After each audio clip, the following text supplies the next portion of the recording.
What does the title say? Maybe I should just wait until it says... Oh my gosh, I just watched the most emotional episode. I'll be frank. I've been watching the unstable SMP videos. I got drawn by Parrot's Safest Civilization video, which was like over a year ago. I was looking for architectural inspiration, and I've been catching up, and I recently just watched one. I don't want to spoil it, but it was so emotional. I needed that. I needed to watch that today. Same updates as usual. The sun is a distant memory for me. I barely remember what color it is. I'm just kidding. I do remember what color it is in general. But either way, I miss that beautiful yellow ball. I mean, I know it's there behind the freaking ever-persistent layer of clouds. I just uninstalled my weather app because it's been giving me false hope through the past few days. Oh, that reminds me. Real quick, I'm gonna plug in the satellite. If y'all don't know, a satellite is a light that is designed to somewhat simulate sunlight. It can only do so much because sunlight is sunlight, and I think you'd probably have to have a nuclear reactor or some sort of thing to be able to properly simulate that technology, to be able to simulate that kind of power, but because sunlight is unique, but this way it's supposed to help, especially against symptoms of anxiety and depression for those who have seasonal affective disorders and whatnot. I don't know whether I have that.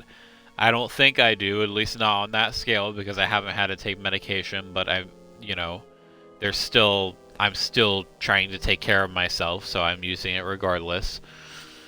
It is Sunday, right? Yeah, it's Sunday. Beautiful. You know what? I'm just gonna be grateful for what I have. I can still stream, and I'm not so mentally ill that I'm incapacitated. And we're gonna fucking do this. If you hear me sniffling, it's because I was crying at the very emotional episode. I was very pleased with it. I don't know if I cried that hard cried that hard about any media ever since I watched Coco. I don't know, that and Coco. So the name of the video, I want you to catch up if you're gonna watch any of it, because otherwise it won't mean as much. But the name of the video is by Flame Frags. It's solo player versus Minecraft's deadliest faction or something. I just watched that. Freaking. Oh my goodness. Never cried that. No. Haven't cried that hard about any sort of media in a while. Anyways, we just got out of Paragus. Oh yeah, here's hyperspace. We're currently in in the middle of a hyperspace route. I've heard in the lore that look, damaged HK unit. What's all this then? Looks like the remains of an HK unit, but older and more corroded than the one you encounter on Paragus. This power core storage is charged, but a number of critical parts are missing. This droid is missing 4 critical components. This droid processor. Thought I heard something. A replacement droid chassis, the control clutch that's supposed to be stored in the chassis, and its vocabulator. We have the vocabulator from that 1 HK unit. Now, does this thing look familiar to y'all? This beautiful specimen of assassin droid technology. I remember him from frickin' KoTOR 1. This is the guy. What he's doing here is a mystery. We'll talk to T3M4 in a minute, but first we were advised/invited to talk to Kreia by Atten. And him showing some rare empathy and is like, hey, maybe you should go check on her. She looks like she's in a lot of pain. I'm starting to piece together what is going on. with the crash, or like why it crashed so early and whatnot. Because y'all might not have noticed, but you noticed how in the, like, when I first started this game, for some reason it was on a different save. And like it usually, I would imagine if it was a new game, it would just be on its, like, it would be its own save section, but it was on a different character. So I'm wondering if for some reason it made it to two different characters, and maybe it's like experiencing lag from the first one. I'm hoping that it crashing is not going to be a regular or common occurrence at all, but what have you. Alright, let's talk to Kreia. This mysterious woman who feigns death and knows about Jedi techniques and all that. Have you come for more answers? There is little more left to give. I know her, but y'all might not know her. Y'all might if you've played the game, but if not. Your hand. Let me get this right. Your hand. Is there anything I can do? This wound is a physical thing and will fade with time. It was necessary. Some things may only be learned from sacrifice. I'm sorry for your loss. Save your pity. I am here to save you, not the other way around. Punk ass. If I had felt the loss of your hand, what would have happened if you had died? I do not know. I fear that the consequences would have been more extreme. Like what consequences? Death? Possibly, yes, and I fear it works both ways. I would not wish to test it, nor should you. Then we'll work together and try to be careful until we can fix this. When battle is upon us, I suspect our minds are prepared enough to shield each other from the pain. I think we shall not have a repeat incident of what happened at Paragus. Does our connection have any advantages? It seems the Force flows easily between us. When one of us manipulates the Force to heal or strengthen ourselves, the other is aided as well. You and Kreia possess the Force Chain special ability. When either of you use the Force power on yourself, the other gains the benefit as well. A powerful technique indeed, though, as we have noticed, it has its drawbacks.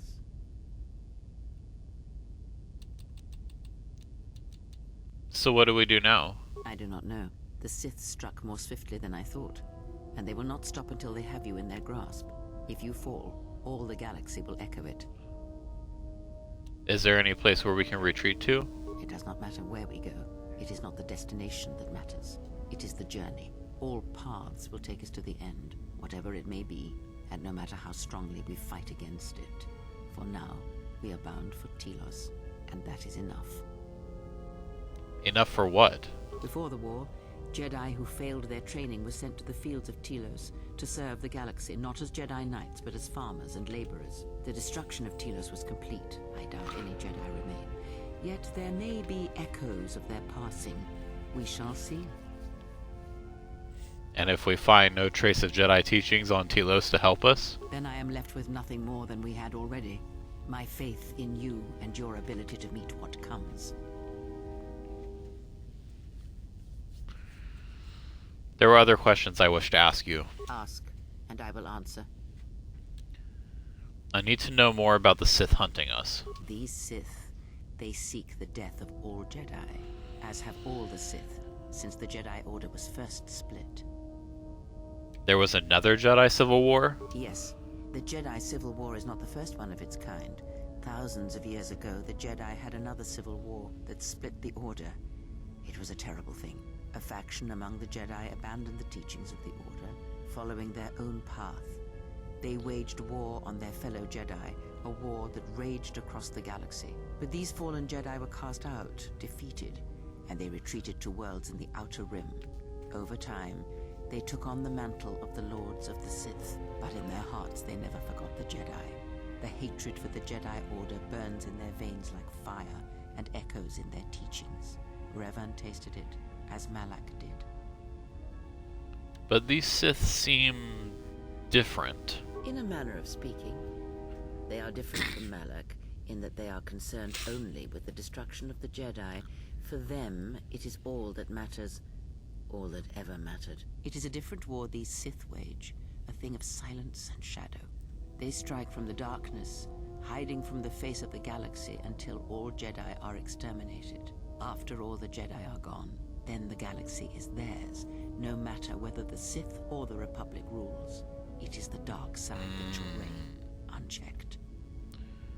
Real quick. More options. I turned the game volume up so that's the same volume as the mic volume. That way, hopefully, because I'm a little, like, I listen to the stream playbacks, and I feel like if I want to hear another character speak, I have to turn up the volume. So I'm just going to speak at this volume, and hopefully we'll still be able to hear stuff as it goes. I've never seen Sith assassins like those on the Harbinger. I believe them to be the result of special teachings. Their apparent weakness against you is evidence of this. Those Sith assassins can sense their prey through the Force. It is like a hunger. They feed and grow stronger when they are near Force sensitives. The stronger their prey is in the Force, the deadlier they become.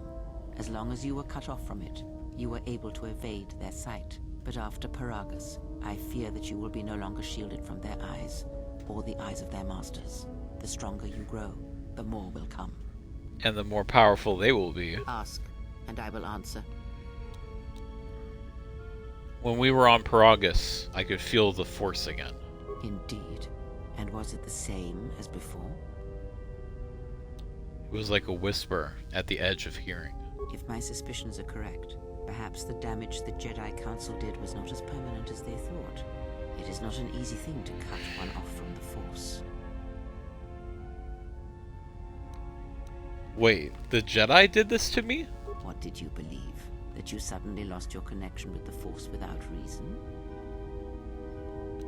But to cut someone off from the Force, it's like losing all of your senses at once. Indeed it is. It is much like losing one's ability to listen, or being put into a deep sleep, unable to awaken to the galaxy around you. Such a thing has been done before, when Jedi have pronounced sentence on their own, and exiled them as they did you. I don't believe the Jedi would inflict such a punishment on someone. It seems too cruel. If not the Jedi, then what did you think was the cause of such a loss?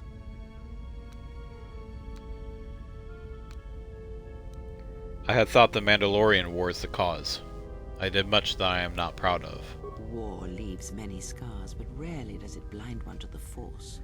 If anything, conflict and challenge may make the connection stronger, more intense. No matter what horrors you experienced in the war, no matter who you served, it is unlikely that the Force would be lost to you unless another factor was involved. Can my connection to the Force be healed? It is possible that such a thing can be undone. Still, even so, the chances of the Jedi undoing such a thing for a traitor is a slim thing at best, assuming they yet live. But the Force, I can feel it again, if only slightly. Our link may have had other consequences. Perhaps you can hear the Force again, distantly, through me. If so, then there is hope. I may be able to teach you, train you to feel the Force again. And if you will not allow me to help you, then other Jedi must train you, or undo the damage they have done. But there are no more Jedi. Then I am your only hope, as you are mine. We are a sad pair, you and I, to defend the galaxy against such a thing. I offer to train you to become strong again, to know the ways of the Force, and to hear the Force sing within you as it once did. I would welcome whatever aid you offer. Then our training shall begin. Whenever I travel with you, I shall impart what I can to you, through my words and presence. We have a new master. Ask, and I will answer.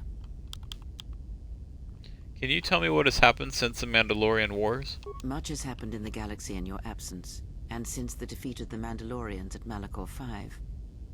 Tell me about the Mandalorian Wars themselves. It is a tale you already know well.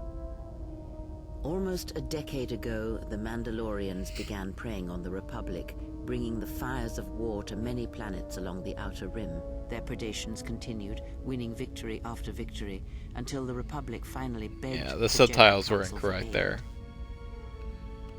But the Jedi Council didn't help. only a few of the Jedi Knights did. Indeed. The Jedi Council counseled caution and patience to assess the Mandalorian threat as the Outer Rim burned. Revan and Malak refused to wait. 2 Jedi Knights, Revan and Malak, defied the Jedi Council. They challenged the Mandalorian fierceness and brutality on the battlefield with a viciousness of their own. Revan's entrance into the conflict marked the true beginning and end of the war. It was Revan who drove the Mandalorians back into the unknown regions. Yo, there's gonna be a fucking quiz at the end of this. You better pay attention. I'm gonna start asking questions. I'm gonna start calling on y'all randomly. I see only one viewer in there. You're fucked. The Mandalorians fought savagely to the end. Yet Revan triumphed. But you know this, for you were there at Malachor 5, and the Mandalorians were crushed beneath Revan's might. Many Jedi died at Malachor 5, and the conflict split the Jedi Order. You speak the truth. The war's end was merely another beginning, and what seemed a victory for the Republic was far from it. Many believed the Mandalorians defeated at Malachor 5, but the Mandalorians taught the Jedi much through battle, and so it was that Malak, Revan, and the Jedi that followed them discovered their true natures in the Mandalorian Crusade. But you know this. But some battles must be fought. It was not Revan's failing. Did Revan fail? Or was it the failure of the Jedi teachings? A question for another time, perhaps. As Revan and Malak fought the Mandalorians in battle after battle, they grew to despise weakness, just as the Mandalorians did. In the end, the Mandalorians had taught them through conflict, shaped the Jedi, and turned them into a weapon against the Republic. And that was the Jedi Civil War. Revan and Malak, and all the Jedi that served them, turned against the Republic and the Jedi Order. Jedi fought Jedi. Revan was ambushed by the Jedi and captured. Malak continued to wage war in his master's place, inflicting terrible wounds on the Republic. Wounds that bleed still.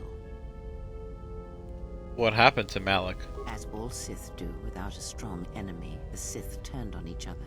Revan escaped the Jedi and returned to finish Malak, and that was the end of the Jedi Civil War. But what happened to Revan? No one knows, certainly not I. After defeating Malak, Revan left the Republic, and there are none who know where she has gone. It is said that the Sith remnants turned on themselves after Revan defeated Malak, reducing Korriban to ruin as the Republic still bleeds and struggles for life. Where Revan wanders now, I do not know. Revan turned against Malak for the sake of the Republic? It would seem that way from a certain point of view, perhaps. The Jedi Civil War left wounds that have yet to heal. We shall see if the Republic has the strength to survive.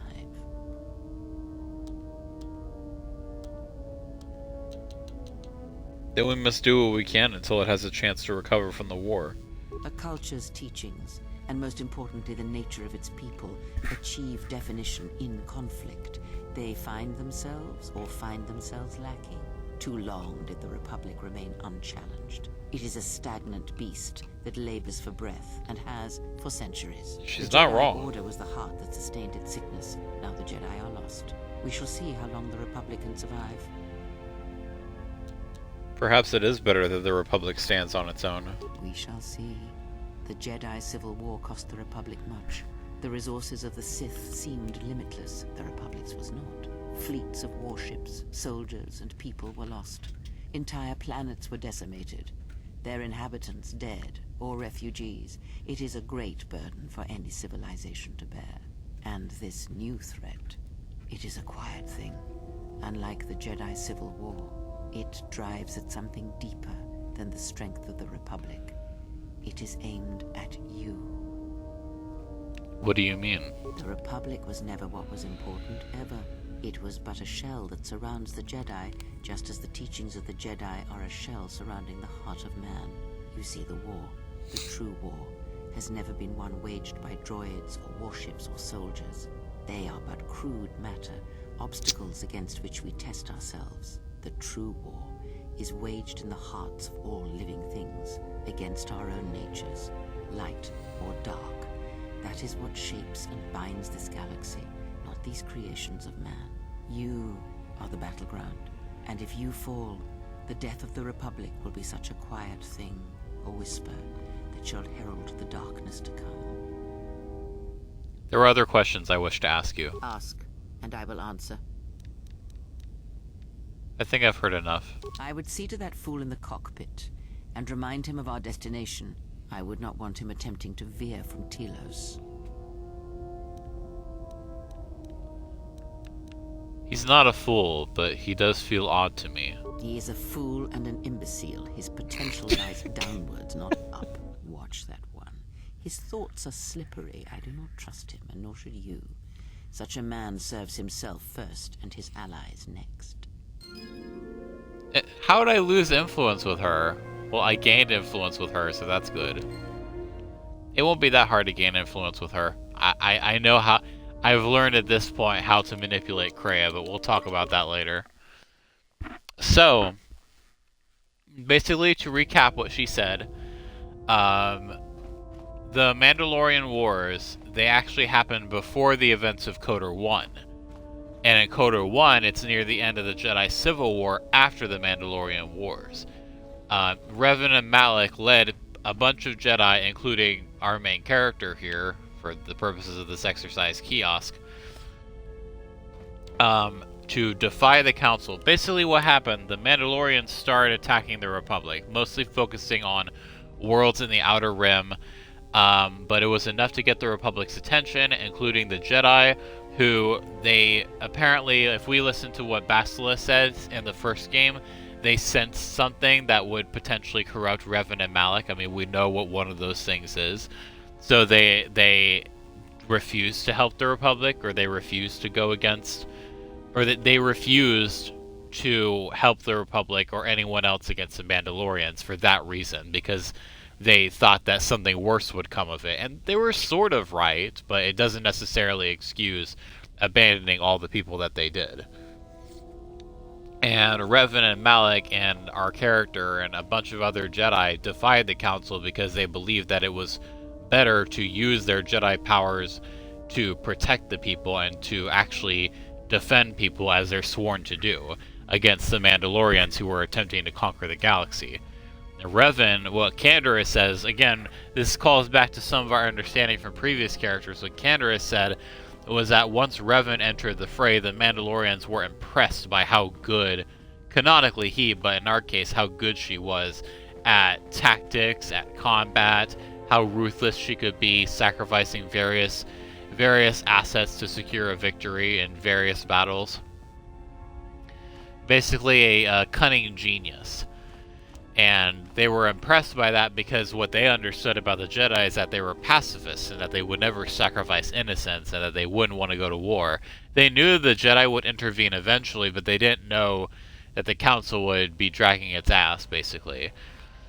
And then after they defeated the Mandalorians at Malachor 5, we'll learn more about what Kreia says later on in the story about what exactly corrupted Revan and Malak. But for now, our understanding is that once they found the Starforge, that was kind of one of the many things contributing to them essentially joining the dark side.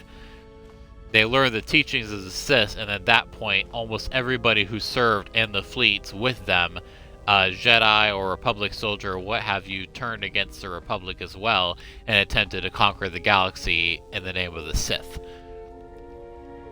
First it was Revan. Malak was already Revan's apprentice, or at least Revan's friend at the time, but when they became Sith, he became Revan's apprentice, and then he betrayed her by, like, we learned this in the first game as well, he betrayed her by firing on her like flagship or her vessel while she was getting ambushed by Bastila and a bunch of other Jedi, and then Revan lost her memories, became somebody different, and then in our timeline she defeated Malak and saved the Republic, but then she left. Which is very interesting why she left, because we don't know what happens at the thing, but she left the Republic. No one knows who she is, or where she went, whether she's even still alive. All we know is that she defeated Malak and then went. And that's pretty much why, no matter how we start clocking it at the kiosk,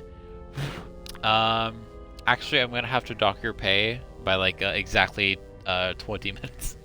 No, I'm just recapping because we had a conversation with Kreia. Let's go see her again. Kreia is so freaking cool. I don't agree with a lot of what she says, but she's just so freaking cool as a character. If I were you, I would see to that fool in the cockpit. Okay. He is a fool and watch that one. Never mind. We already had the conversation with her for now. Anyways. And that, I mean, we know what happened in the first game, and this is what happened in the second game. Revan is missing. The Republic is struggling to survive because they used so many resources in both the war against the Mandalorians and then immediately afterwards, the war against the Sith. So they basically, and come to think of it, also, my feeling the BK the kiosk, BK the kiosk. We're bringing up past traumas now. We're bringing up poor naming choices. Oh my goodness. Oh, I just took damage. Just took damage here. There we go. Okay. No, so add to that the fact that the Sith were made up of former Jedi and former Republic soldiers. So all the people that they were using, almost all the people that they were using in the Mandalorian Wars, those who survived, almost all of them now turned on them. So the Republic had very limited Jedi left and resources, and all the Jedi who were left were the Jedi who, you know, didn't want to defy the Council, so they were obviously weak. I mean, that's all I'm saying. That's all I'm saying. They were definitely weaker than the Jedi who had the will to defy the Council and actually defend the people. And, you know, and friggin' Bastila, we're not going to talk about that. But yes, in our continuity, Bastila survived as well. Well, I guess in our continuity, I don't know, we'll get into that more. But Bastila, I guess, could be unconfirmed if we choose the first character being a female light side protag, but either way. Gonna be starting off freaking. Oh yeah, let's talk to T3. Let's talk to T3 before we talk to Atten. Our membership from 25 streams ago. That's right. My #1 fan over here. You hold that title. Uncontested. It's like the freaking wrestler belts with all the golden engravings and whatnot. Alright, let's save it and then talk to him. We might even be able to upgrade him. In fact, let me pull up my laptop. Laptop and possibly notebook.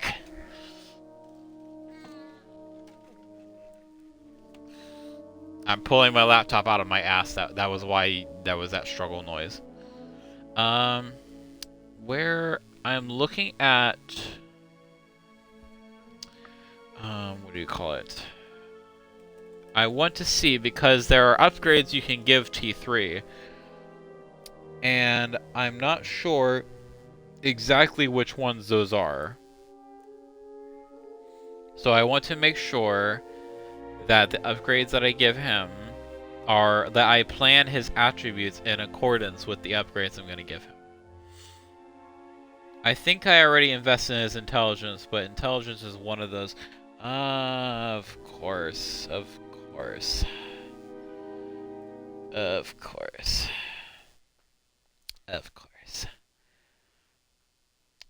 Okay.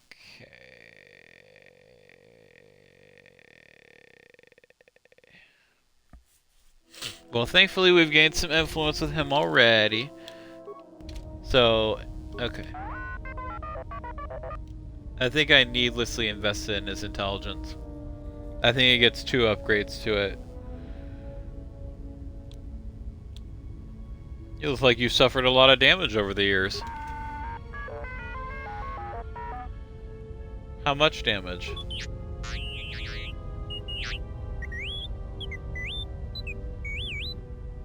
So you lost a lot of programs in your behavior core in addition to the damage to your frame. Well, I'm sure you'll gain that skill back.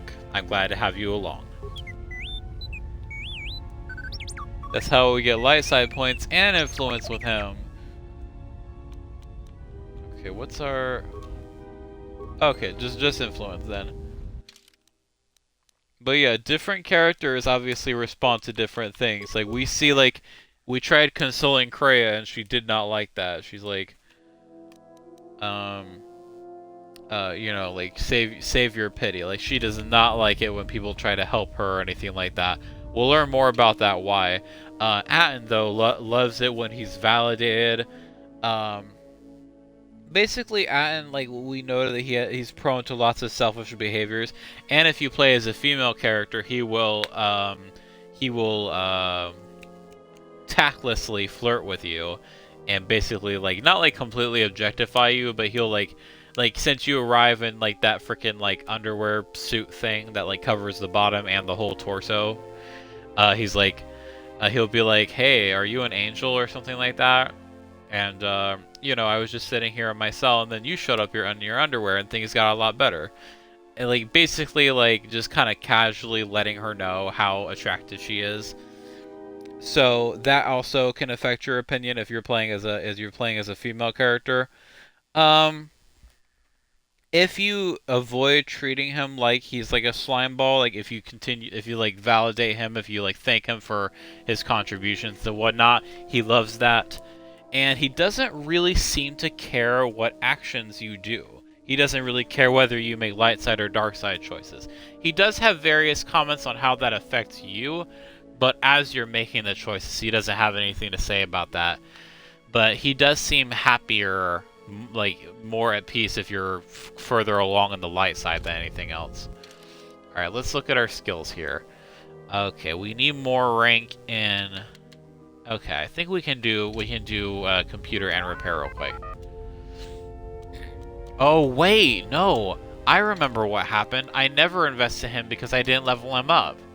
I reloaded it. Okay, perfect. Perfect. That actually means that I can... Oh, man. Oh, man. Well, at least I'll know this time not to bother with upgrading. Do I have anything here that increases intelligence? Hang on, Lornan. Ooh. Okay, that's not bad. These are good ones. They increase your thingy-mabobbies. I've not really been using stealth, so okay, let's see. What's my... Whether it's fortitude or reflex. We might do reflex, though. But whether it's fortitude or reflex doesn't really matter that much. Oh, perfect. We can, from here, we can give people equipment and stuff. Self-sustaining unit. That's very valuable. If not monetarily. Oh, we could have given them this one, too. Droid shock arm. Okay. Okay. I think I understand. I'm going to go ahead and give him his routine maintenance now. And then by the time... He doesn't have to level up yet by the time I'm ready to give him his other ones. So I'm not going to touch his intelligence, constitution, or dexterity because I know how all that's going to improve soon. I might be able to upgrade your memory core. Influence success! Shut down for a while. This will be over in a second.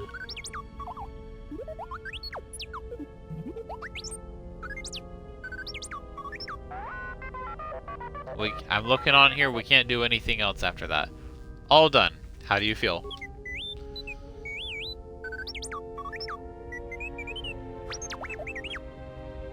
Due to your computer skills, T3 has gained +1 intelligence. And I don't think this is a bonus. I think this just goes directly to his character sheet.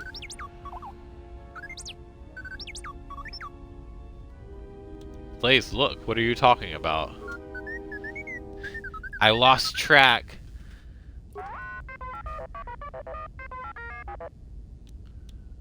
You look like you're in need of some routine maintenance. Good. Let me tackle the main chassis first.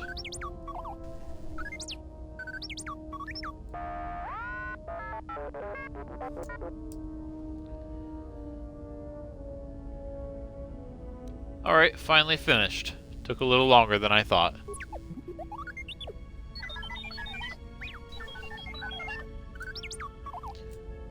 Due to your repair skills, T3 has gained +1 constitution.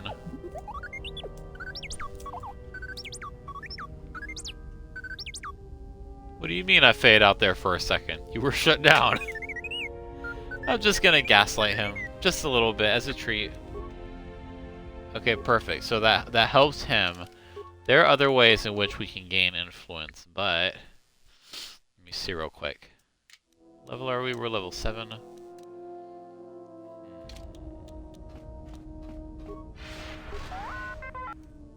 How'd you get here, T3? You're deliberately avoiding answering. Why? Let me check your core. I'll be careful, I promise.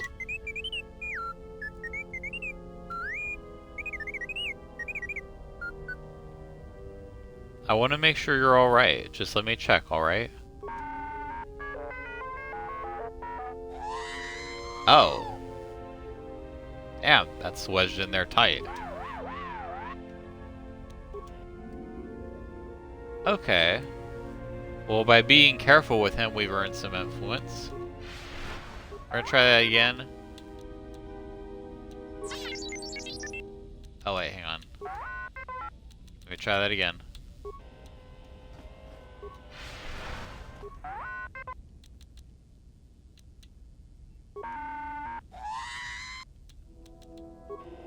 Okay, we'll have to wait till later. We'll have to wait till we're more skilled.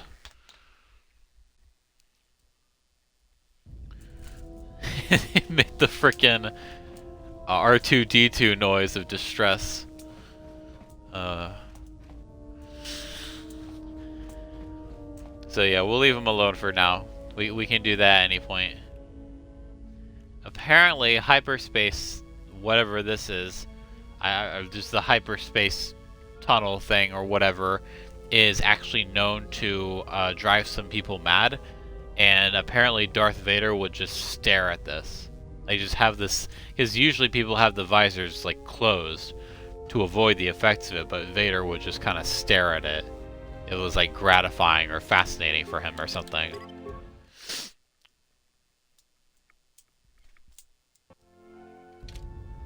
How's our passenger? She's still aging? I would not, Atten, I would not talk shit about anyone when you're What? I don't think I've encountered a few bugs in this, but I don't think I've encountered this. For someone without much to say, she sure says a lot. Yeah, to you, maybe. I don't usually hear much beyond fool and imbecile. She's lucky she's a Jedi, or someone would have killed her years ago. I mean, how old do you think she is? She may have been good-looking once, Man, but it takes some hard living to make creases like that. don't make fun of her appearance. Hard living? Yeah. Her face looks like it was plowed by crazed Ord Mantell farmers. Don't tell me that's it was messed too distracted by her up. personality to notice. Atten, look, ease off the insult. She was wounded helping us escape, remember? Whoa, all right. Don't get mad at me. Hey, I didn't ask her to stay behind and get her hand cut off, okay? I mean, I appreciate what she did and all, but she could stand to lay off the insults herself, you know? That's fair. Are we still on course for Telos? Like we have a choice? It's the only place Paragus had logged in their astrogation charts. If you thought Paragus was dead, then Telos is a dying world they're trying to breathe back to life. Should be there before too long. You can check our course on the galaxy map if you want. It's on the wall behind you. Literally, it just making. You can tell he's a little misogynist, like making fun of her looks, the fact that she's aging. I'm like, just stick with the if you're gonna insult her, just stick with the personality, because that's the only part that actually needs changing. All right, I'll do that. So, what happened? What are you talking about? Don't give me that. There were plenty of times back on Paragus where a lightsaber would have been helpful. So where's yours? My lightsaber was taken from me by the council. Oh yeah? I thought a Jedi was supposed to be married to their lightsaber. Guess I heard wrong. Were you a single ass. hilt or one of those double-bladed Jedi? It was a single hilt. Figures. It wasn't red, was it? Both the blade and crystal were unique. Yeah? Unique how? What color?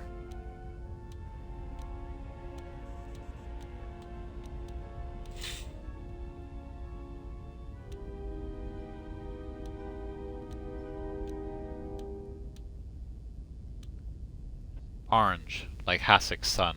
Must have been something. Sure be nice to have it now. Might make those Sith think twice before coming after us. I think having it would just drive them to hunt me harder. Alright, forget I said anything. Like I said before, you can check our course on the galaxy map if you want. It's on the wall behind you. We must have gained light side points for defending Kreia. And thankfully we didn't lose influence with him.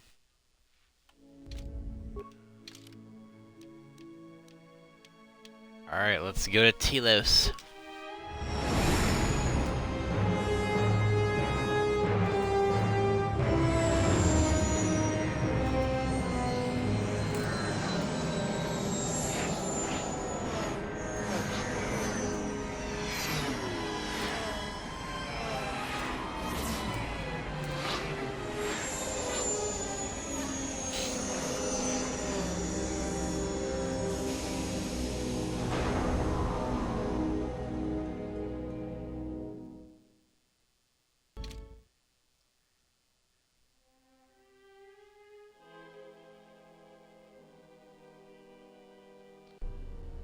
Attention, this is Citadel Station Bay Control, Dock Module 126. Please remain where you are. Lieutenant Dahlgren will arrive shortly to meet you.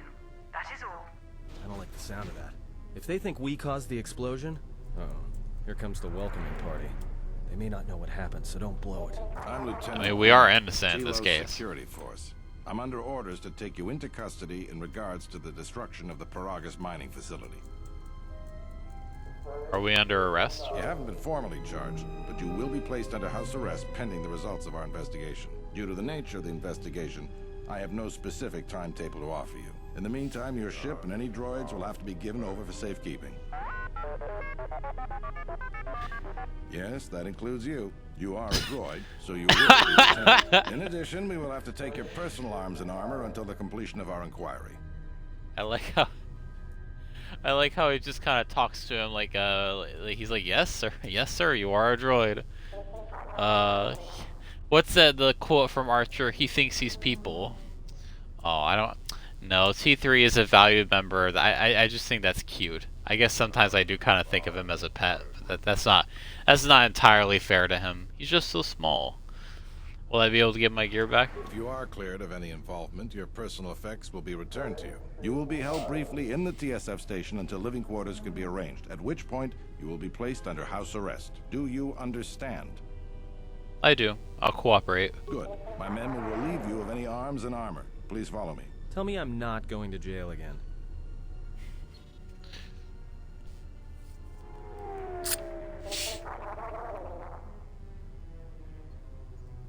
Now, who the fuck is that, and what is she doing near my ship?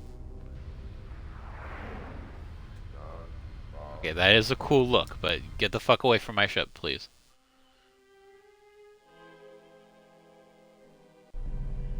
You will be held here briefly. Living quarters are being arranged for you and your companions as we speak. Someone will return shortly to escort you to an apartment in residential module 082.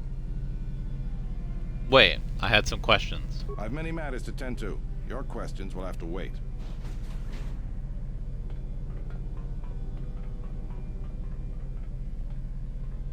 Well, we might be here for a while. Might as well get comfortable.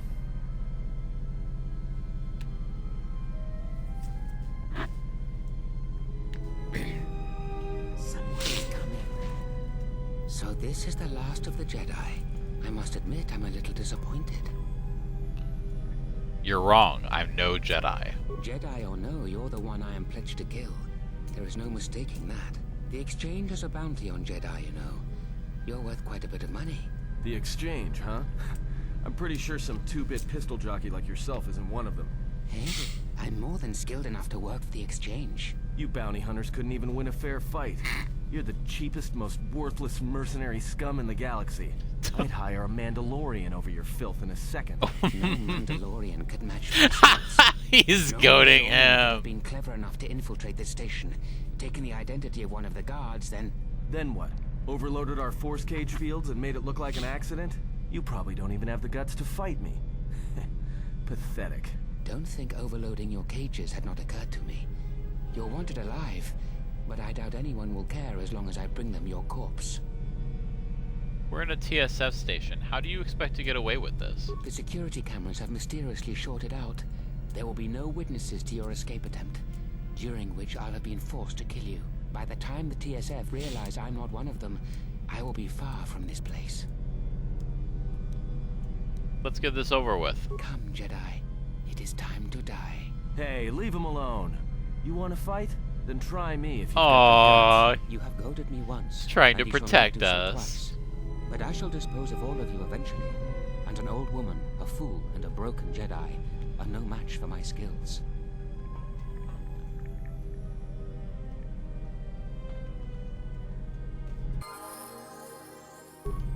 The fool clearly didn't count on unarmed specialist.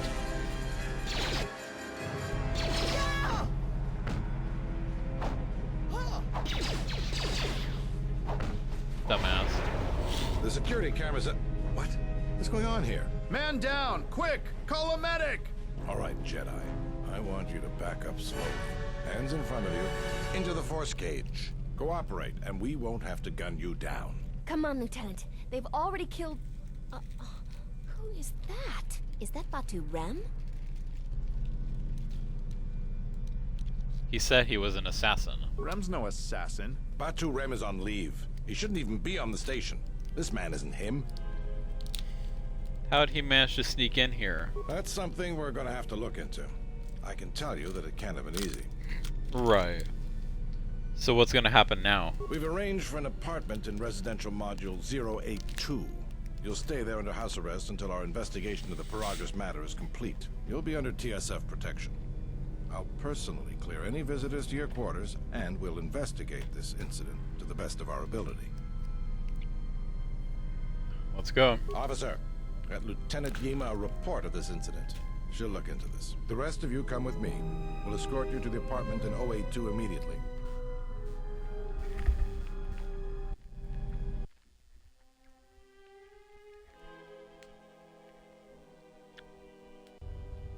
These will serve as your quarters for the duration of your house arrest. 2 officers will be stationed outside at all times. Again, I'll clear any visitors. There won't be another incident. But just to be on the safe side, why don't you leave us a blaster or two? How long will I be here? I can't say. We have a ship examining what's left of the Paragus facility now, so your stay might be brief. We'll keep you informed. Now, this is a step up from a force cage, at least. If there are any problems, we'll use the wall terminal to contact you. Let's go.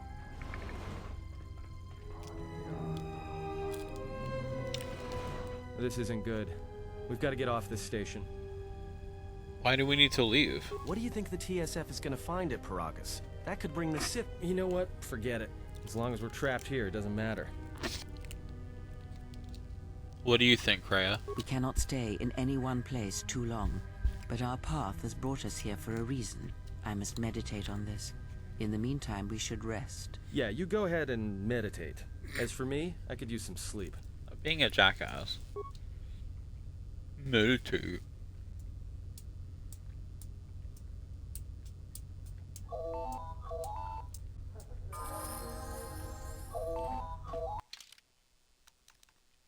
You bitches and your goddamn calling me. Let me grab my level up sheet real quick. Somewhere about.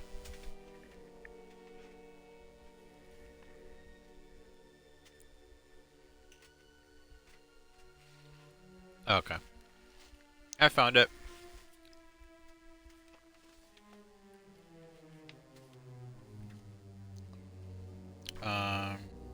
Okay, perfect. I've already found it. Or at least I found nearby.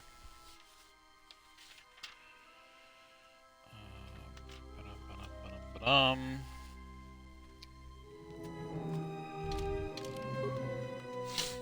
no feats this time. Keeping it simple.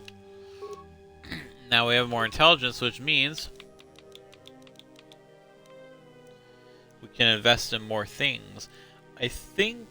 What was it? I think we're saving our points because we're eventually going to invest in stealth. But not yet. So we're going to save that. And what do I put for powers over? Oh, this is the wrong one. Okay.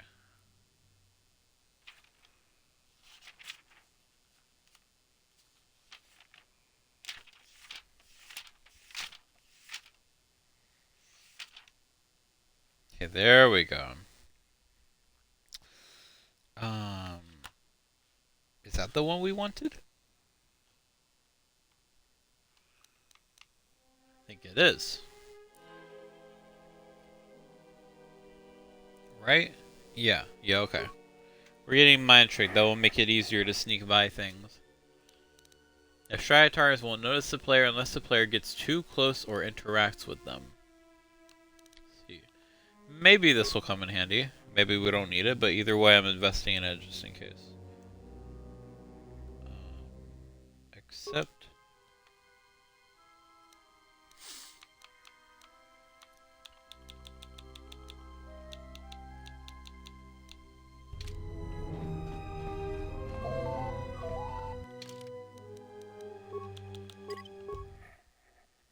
Oh yeah, let me go ahead and do the party refresh thing.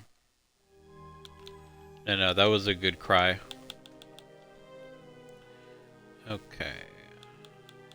And how is, if anyone's on there, how is the volume? Do we like having the volume be the same as the my talking volume? Excuse me, you have a caller. Moza, representing the Athorian planet restoration interests on Telos. Lieutenant Gren's cleared him if you'd like to speak with him. What does he want? He says he wishes to speak with you on behalf of Chodo Habat. That's all he will say. Fine, send him in. Very well. I'll let him in now.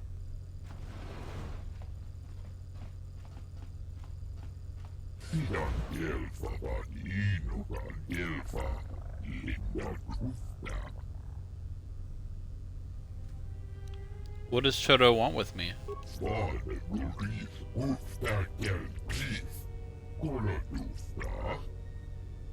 No, could you explain it to me? Karth's home planet.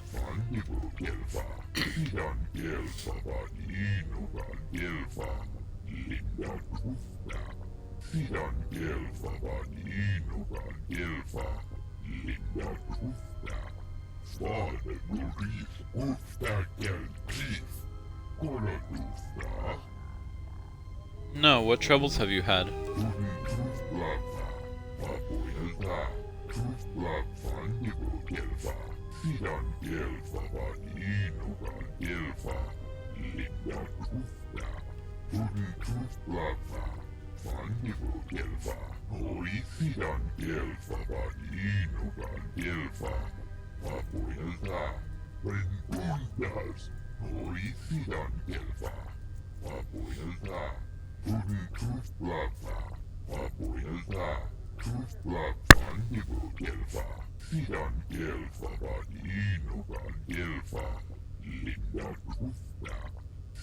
Two-thirds.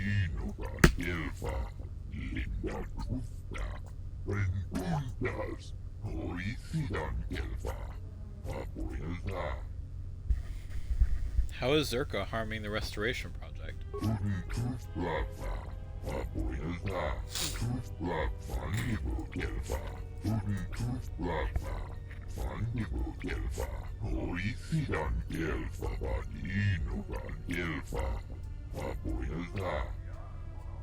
Why would Zerka do this?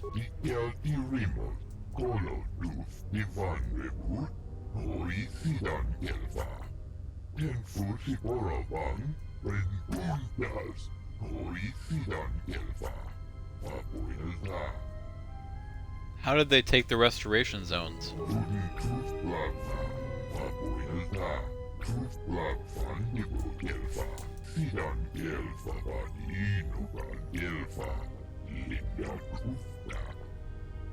So how could I help?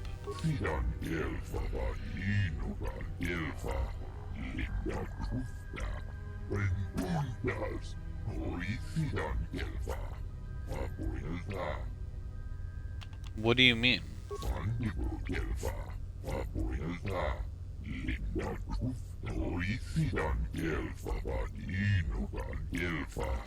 Perhaps Chodo Habat should turn his eyes to his own people, if they truly suffer so. Goodness.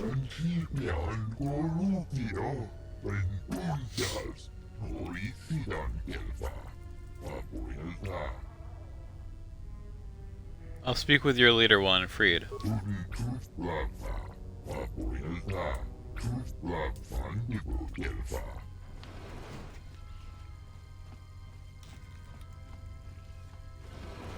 Now perhaps we will be able to rest uninterrupted.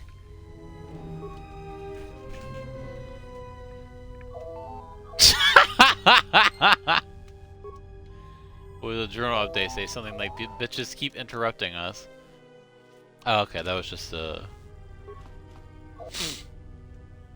day. I am B4D4, Administrative Assistant for Zerka Corporation's Citadel Station Branch. interesting. I am attempting to connect you with Executive Officer Jana Lorso. May I put you through? What does she want? I am sorry, but I do not know. I am only her administrative assistant. May I put you through? Yes, go ahead. Thank you. I will connect you now. Good day. Thank you for accepting my call. As my assistant no doubt informed you, I am Jana Lorso. Why are you calling?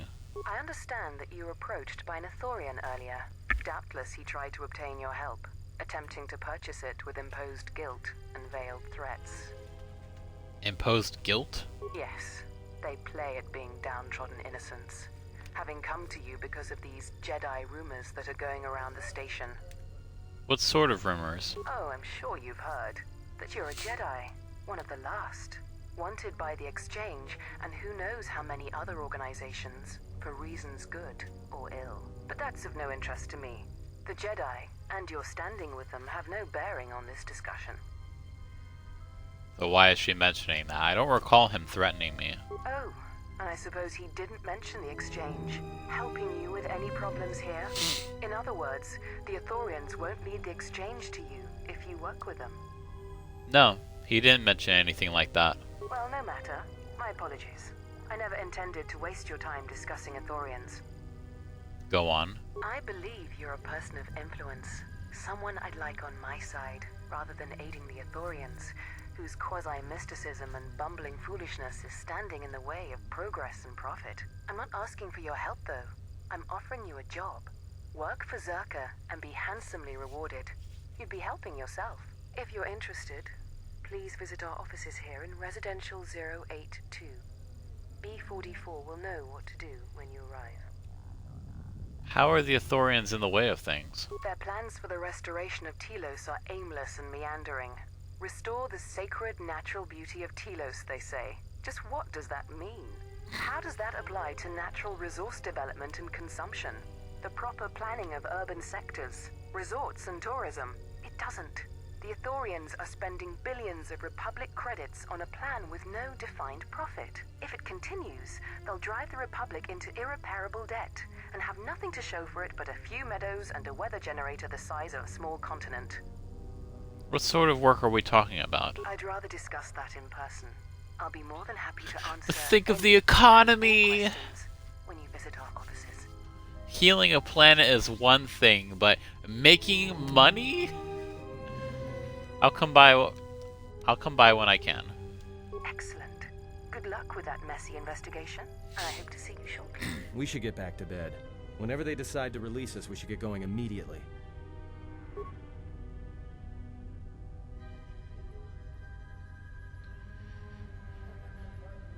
Explain something to me. I do not have the years required, nor the desire to indulge you. If you served in the war, well, Jedi are supposed to be Just tough, ignores her. capable. Yes, and what are they without the Force? Take the greatest Jedi Knight, strip away the Force, and what remains?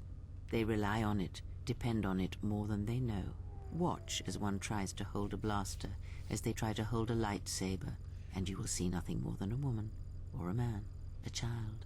But to lose so much, I guess I didn't realize how much they relied on it. Do not be surprised. In many ways, even you are more capable than a Jedi. You could survive where they could not simply because you do not hear the Force as they do. It is irony of a sort, and it is why I tolerate your presence now. But such a loss of ability, for a Jedi, it seems so extreme.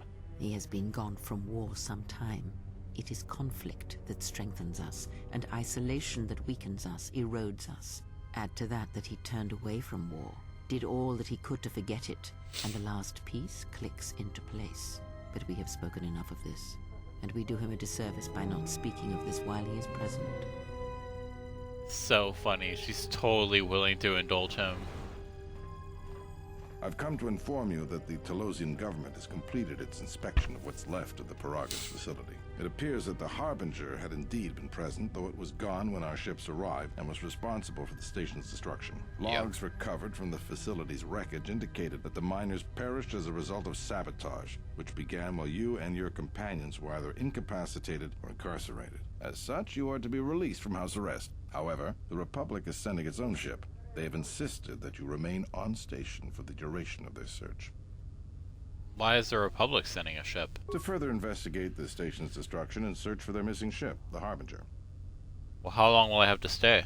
The sojourn is already en route, likely not more than a few standard days. Feel free to use these quarters during your stay. Is the Ebon Hawk still impounded? The vessel's IND is complete. Please visit the TSF station and entertainment module 081 to complete the necessary paperwork at the front desk. The Ebon Hawk should be transferred from the impound docks by the time you're free to leave. What about my T3 droid? After filling out the paperwork, it'll be transferred with your ship along with your confiscated weapons and armor.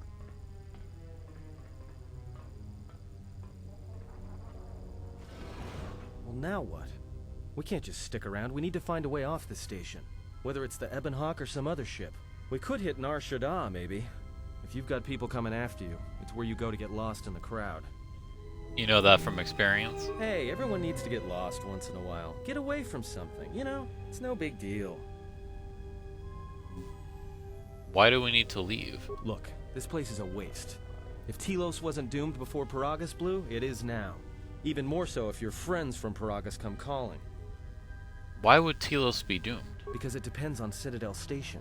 And the Citadel depends on Paragian fuel and the Republic's senators. The Citadel's fuel source went up with the mining facility. And the bickering senators? Not something worth counting on. What do you think, Kreia? It is difficult to say. I feel we came to Telos for a reason, but we may have spent too much time here already. Even if the Harbinger was destroyed at Paragus, more Sith could already be on their way. Still, there is a chance we might learn of other Jedi here, on the planet's surface.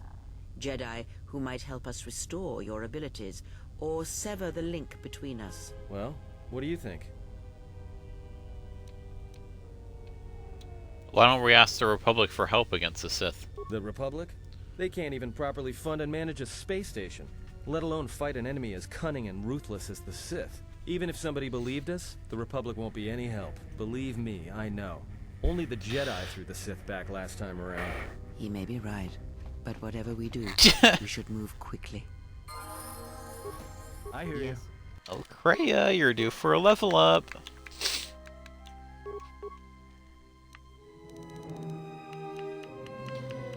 Alright, what are we giving her this time? Should we have Force Valor? Battle Meditation, that's what she should get.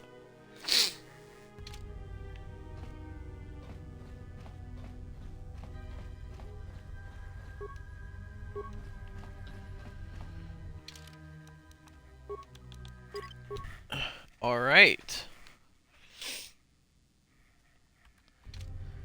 Our adventures in Citadel Station might take a while, at least 2 streams.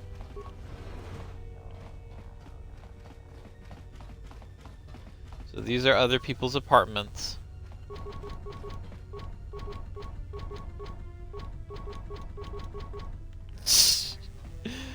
I don't know whether I came up with that or I heard that somewhere or what. Okay, what do you people have to say? Zerka's mercenaries are getting out of hand and they're too much for the TSF to handle.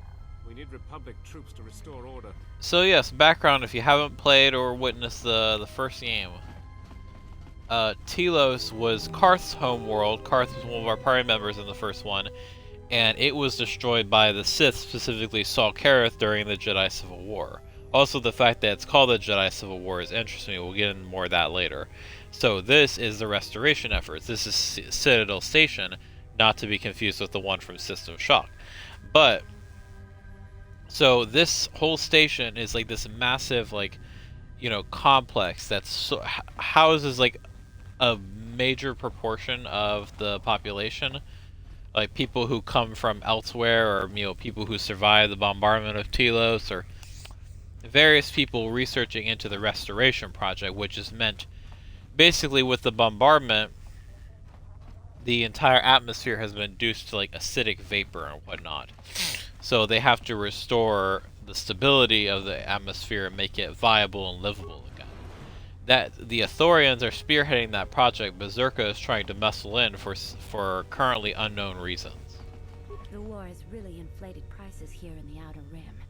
Medical supplies are in short supply and high demand. So this is the Outer Rim. It's good that Zerka's arrival has created new jobs on the station, but I can't say I'm happy about all the mercenaries they've hired.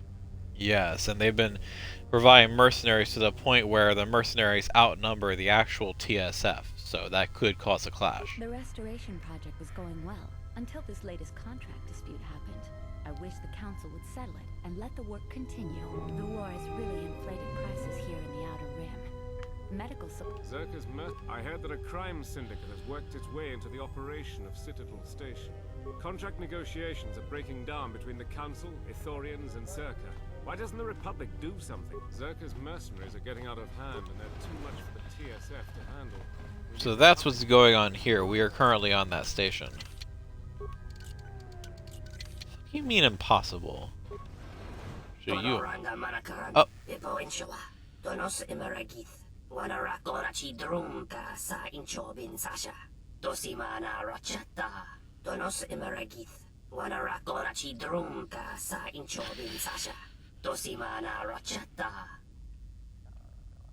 What does the exchange want with you?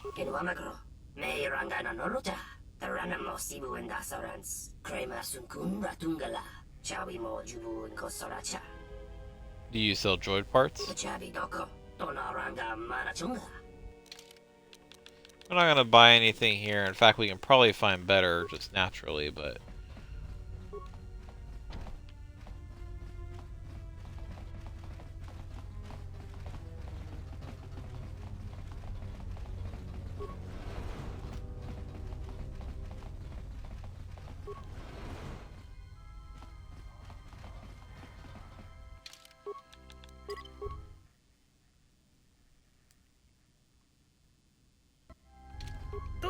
Nitamanta yuma lorda wata no sanastika.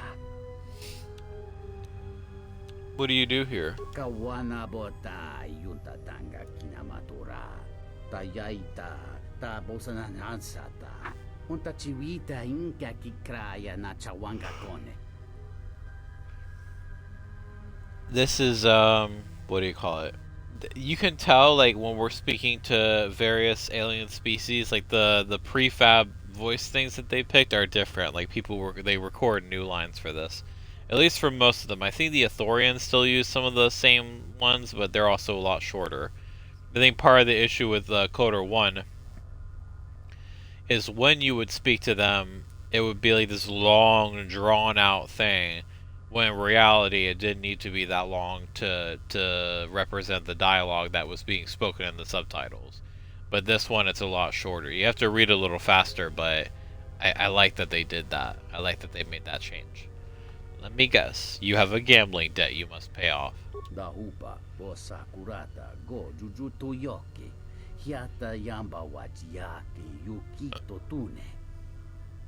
Then what's the problem?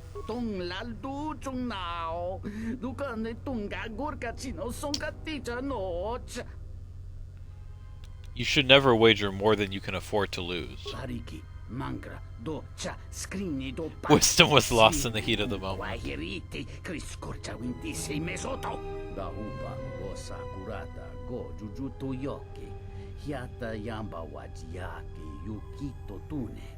Dahupa bosa kurata go jujuto yoke.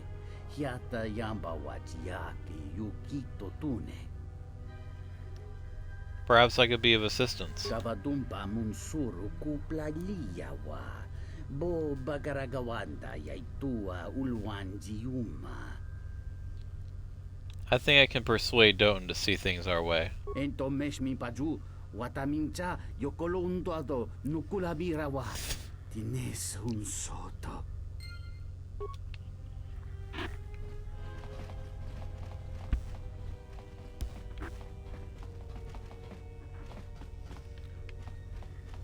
Oh, right. Of the whole area. Is this?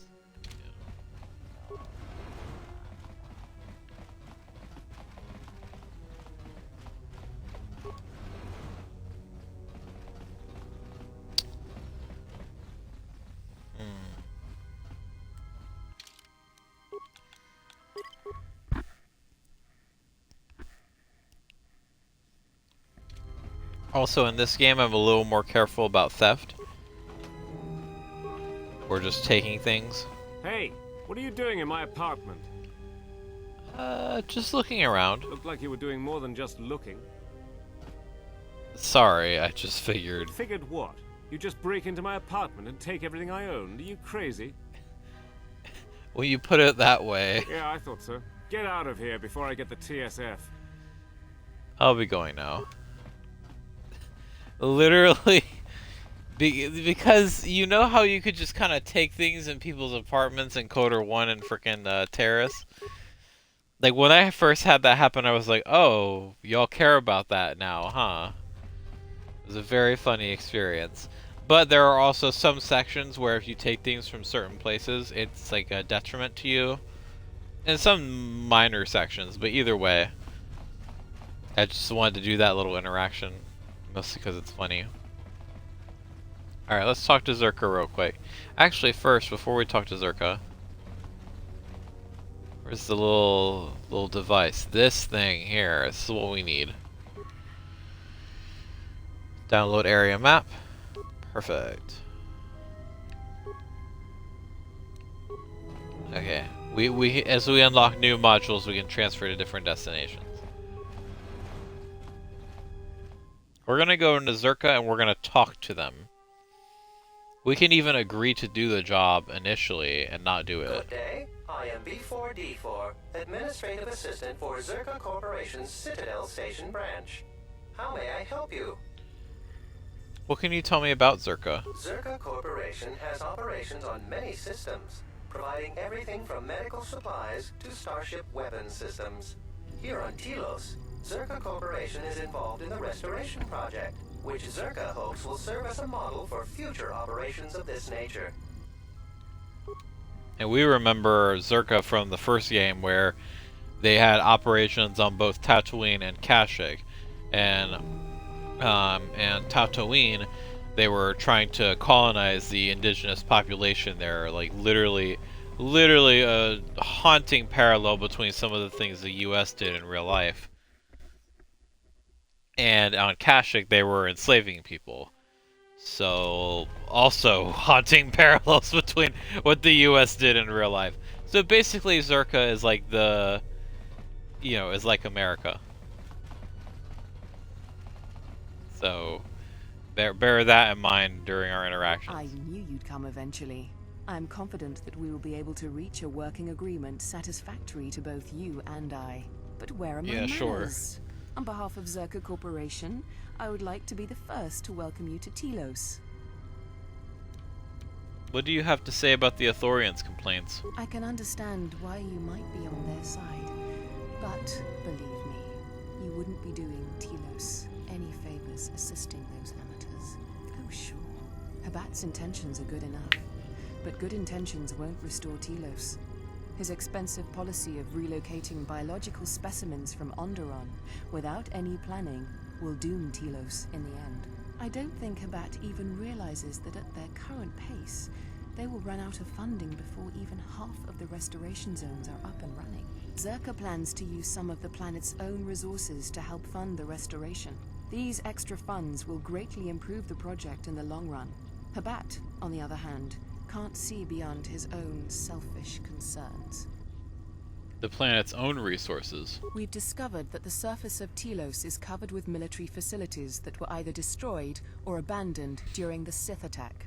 Salvaged raw materials from these sites can either be reprocessed and put back into service, or resold to help fund the project. See, that's not... That in of itself... Clearly she's being manipulative, and she's probably telling us a lot of these things just because she knows that we were a Jedi at one point, and we probably have empathy. So she's trying to play on our sense of good and righteousness, but she does have at least a point in that is a potential route. Like, I don't really see anything wrong with that, especially if those facilities are no longer in use, and a lot of them have fallen into disrepair or were partially destroyed by the Sith. I have a problem with the fact that they're trying to muscle in on it. Clearly, like, this is like the Zerka that we know and hate. Like, they are not interested in the impacts of their actions on others. They want in the restoration project not so they can help Telos, but so they can acquire whatever they like to, so that they can have it for themselves, essentially. And if they are involved in the restoration project, then this essentially becomes Zerka's planet. They're literally just taking advantage of a planet recovering from death and devastation. And I think the Ithorians, like, when she says without proper planning, I think she means more economic planning, and again, she might have a point there, but we don't necessarily know what they have planned and don't have planned. Like, it's not necessarily their job to worry about the economy of Telos. It's their job to make sure that it's viable, to heal the planet, essentially. Get it back to where it can support life, like whether it's sentient life or animal life. And it does seem expensive to have to transport animals, but we learn, like, later, like, that's literally the only viable option. All of the areas that we're gonna be involved in, all the places that we're gonna go to, are connected in some manner with each other, either to us or to the rest of the galaxy.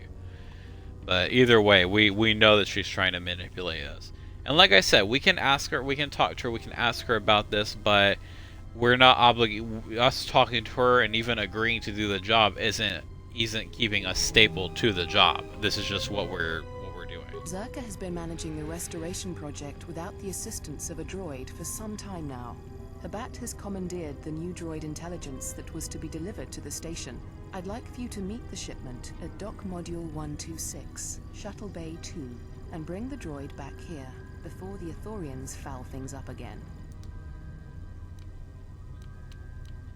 What about B4D4? While B4D4 is perfectly capable of handling Zerka's needs when it comes to accounting and record keeping, he simply is not capable of dealing with the running of a project as massive as the restoration of Telos. Wait, you want me to steal the Ithorians as a droid? Requisition, if it helps. As the Republic's fund for the restoration of Telos is now divided between both parties, it really isn't stealing. It will save the Republic time and money if we cut through the process of having a droid transferred to us. It will be better for Telos in the long run. She's smart. Okay. I'll have the droid here right away. Excellent. I will secure credits for your payment immediately. Oh, and here. You might need this to get into the hangar. Obviously, we're not going to do that. But we are going to talk to the Ithorians, who I think are in a nearby module. We'll talk to some of the Zerka people, too. Also isn't the most popular executive I've worked under, but I'll say one thing. She gets the job done. I wish the Ithorians would take their hood ship back to Ethor and let us do our job. Yeah, I don't think you could do the job without the Ithorians. I'm not crazy about these mercenaries being everywhere, but they're a necessary evil. Lorso isn't the most popular executive I've... I'm glad that Zerka put a capable woman in charge of the project. I've got every faith she'll do things right. I'm worried about the mercenaries we've been hiring. They outnumber the CSD, so if they ever get out of line, we might be in trouble. You seem pretty calm. Oh. It's almost streaming off of you. A lot calmer than you were on Paragus when I first met you. I'm fine. In fact, I haven't felt this good in a long time. Well, it's good to see. You're a nice counterbalance to that old witch back there. Like I said, he doesn't really care about what decisions we make. He likes them either way, but he definitely is happier with us streaming off of you. What does it look like I'm doing? It's like I can feel this. I can feel the power of the stream from you. But he likes to see us be part of the light side. Like other characters can notice. At least he can. Certain characters, and we'll get into that more. Oh my gosh, I can't wait for y'all to experience this with me. But either way, like how if we do the dark side, our appearance would become corrupt, and other people, like other characters, would notice, and he would be upset if we were to go down the dark side. He'd be like trying to keep pulling us away from that. He'd be like, hey, I know we've been through some tough times, but you're letting it get to you. you know, take a step back and realize what you're doing, like what the situation is. But yeah, if you're a light side, he just keeps getting pleased with it. All right, let's play Pazak. All right, but I'm out of credits, so it's Republic Senate rules. Republic Senate rules? That's where we waste a lot of time trading cards and trying to beat each other. But in the end, nobody wins. Everybody loses, and nobody accomplishes anything. It's like stalemate, except the goal is to pass time until the audience gets bored and leaves. Can you go over the rules first? Sure, shouldn't be a problem. It's basically a numbers game, but I can give you the ground rules. The rules for Pazak will show your complete quest section in your journal. Before each Pazak match, you must select 10 cards, blah blah blah blah. We know this. But this should be good if y'all don't know it.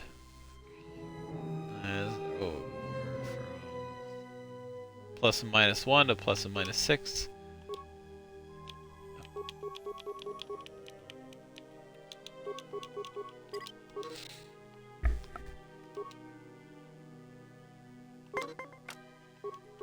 Oh, I shouldn't have done this. I know how to play this. If y'all have questions, feel free to ask, but those of you that have seen previous streams, you know what's up.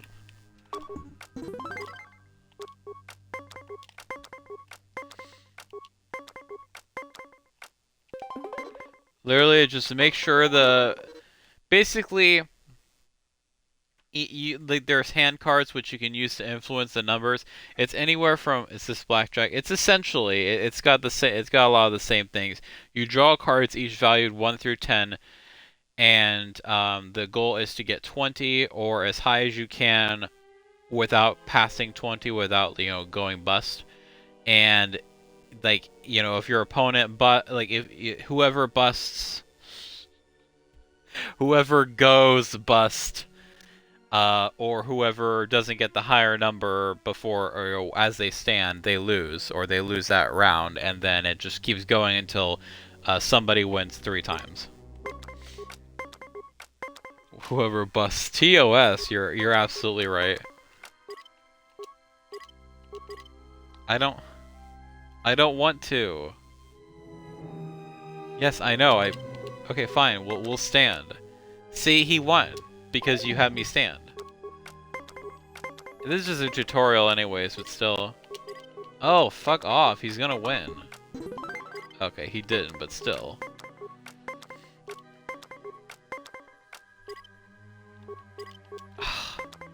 Stop micromanaging my shit.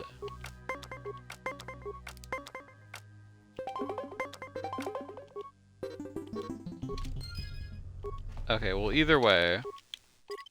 Now we're gonna play a real match with him. And we might be at a disadvantage because we don't have a whole lot of cards. How about a game of Pazak, Republic Center rules? Sounds good to me. I'll deal. Without all the micromanaging. You end the turn, draw another card. I fucking know. I love a natural 20. And do y'all remember what I would call when both players get a natural 20? I'll say it next time it happens. I'll say it next time it happens. This stream might involve a little bit of Pazak with Doten. Ooh. Okay. Also, we remember from the first stream. Also, look how much faster this is.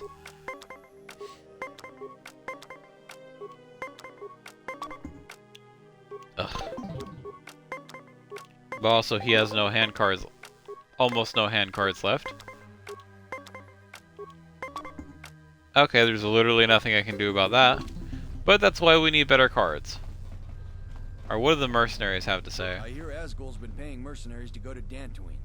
Can't figure out why anyone would need mercenaries for a planet full of farmers. A lot of us are tempted to go, though.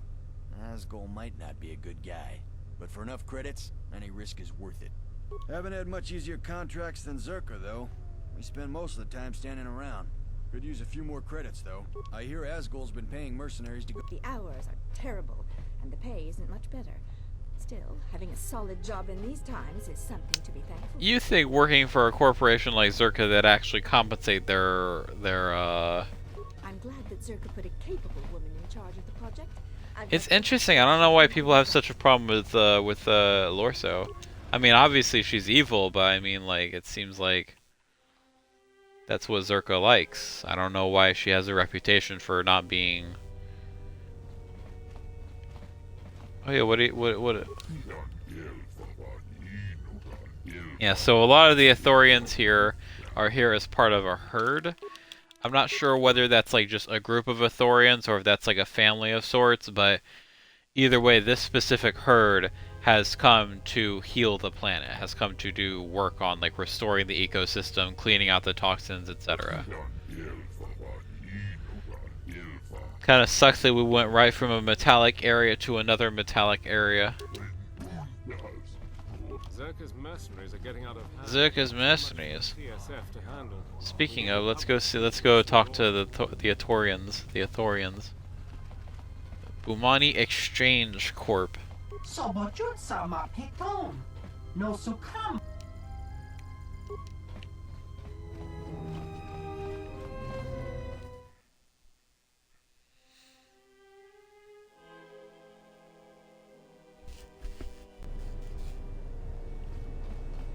Here's the Ithorians.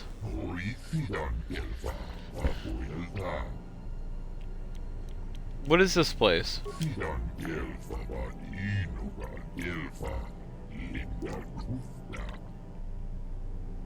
What can you tell me about the restoration process?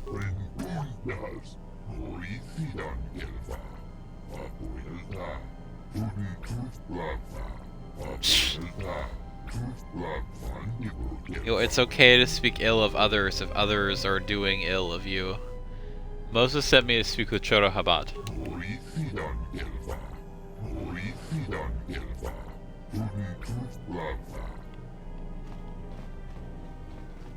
Also, I hear stasis noises.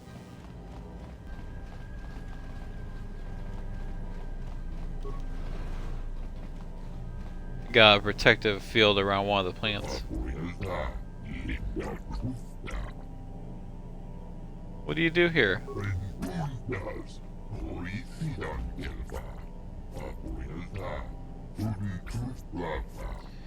He looks a little bit like the Ithorian, or they look a little bit like the Ithorian version of a dark side corruption. Like, notice how their skin is pale, their eyes are also a little paler.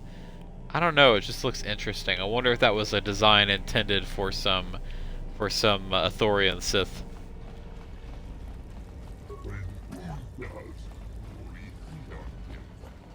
Ornithura Guildfall.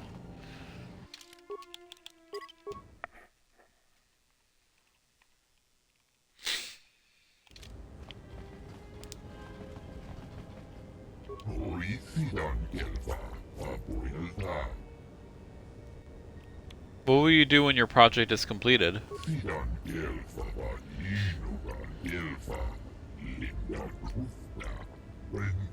I would love to work on such a project.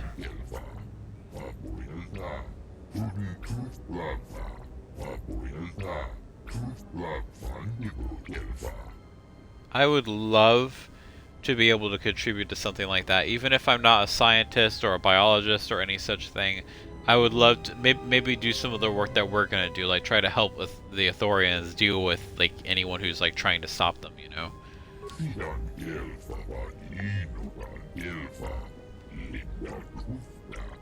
After all, much of the work of the revolution will not be in battle.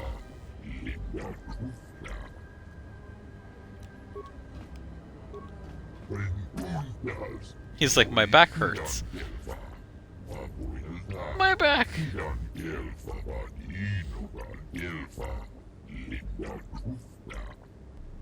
I kind of want to look like that. You sensed my arrival?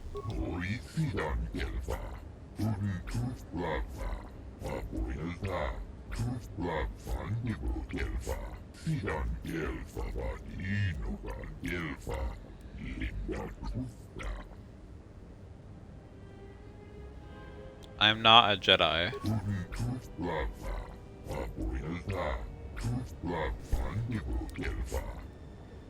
What do you want from me?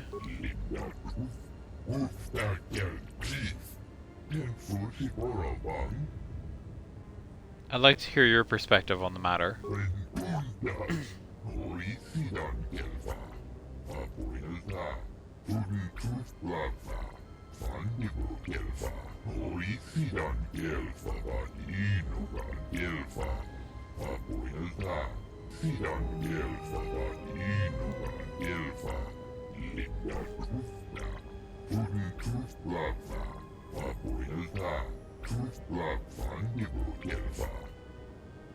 Why would the Telosian government allow this to happen?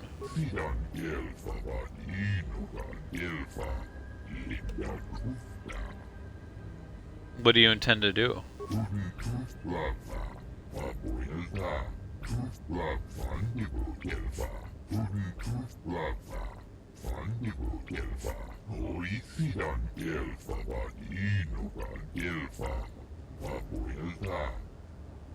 Vanished? How? Was it stolen?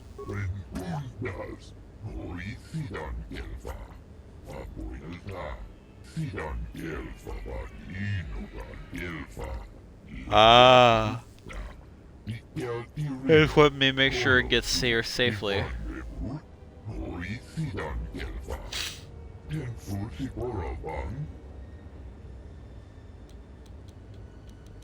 Yes, I'll see it to you safely.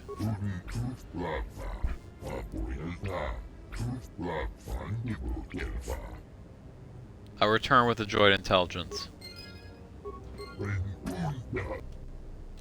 Okay, I was hoping to ask him more about the healing thing. Because I think Kreia has something to say about that. But it's fine either way. I mean, you saw how annoyed and defensive she got about that in the residential module. In the apartments.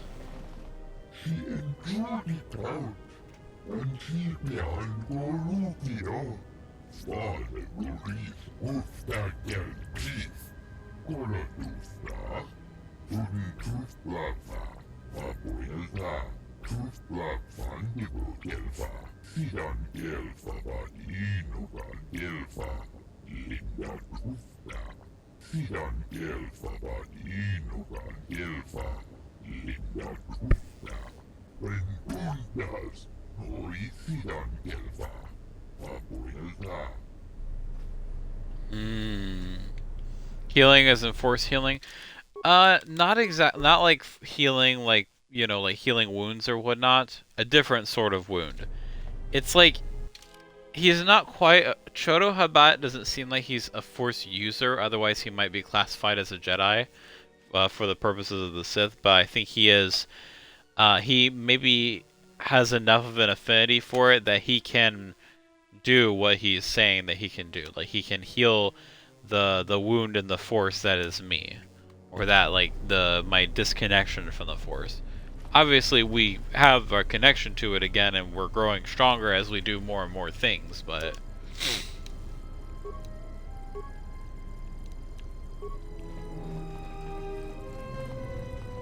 here's also a medical center.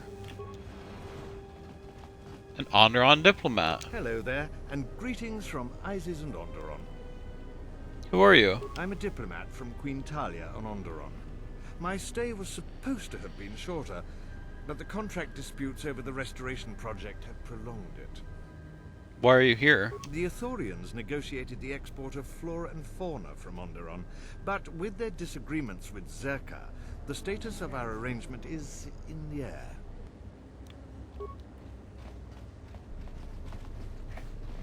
Force connection healing, sort of, yeah. Oh no, we're not gonna worry about that yet. And here's a lab station in case we want to construct anything with it. We don't necessarily, but why is there lag over here? Another thing, this game is just laggy at points. It can be frustrating to deal with.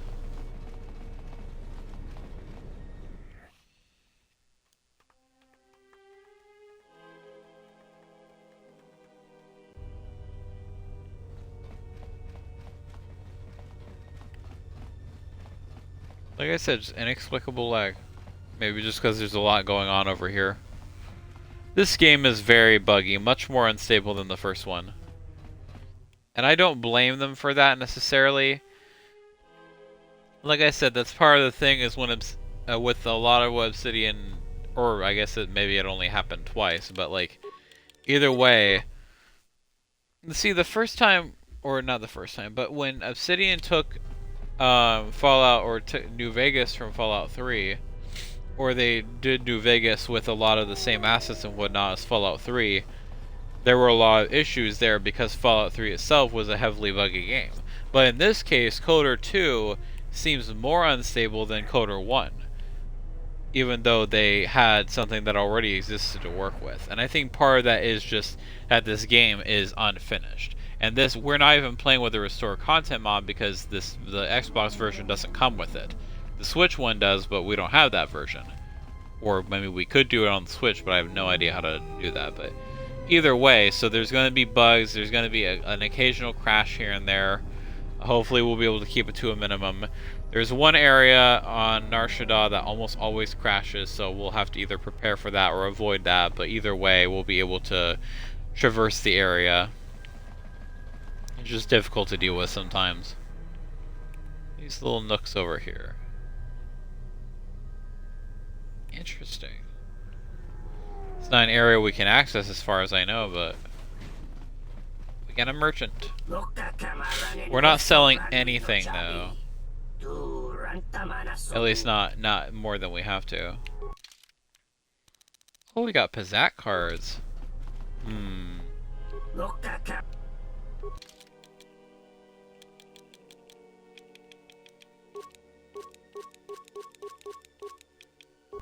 Trust me, we're gonna need those.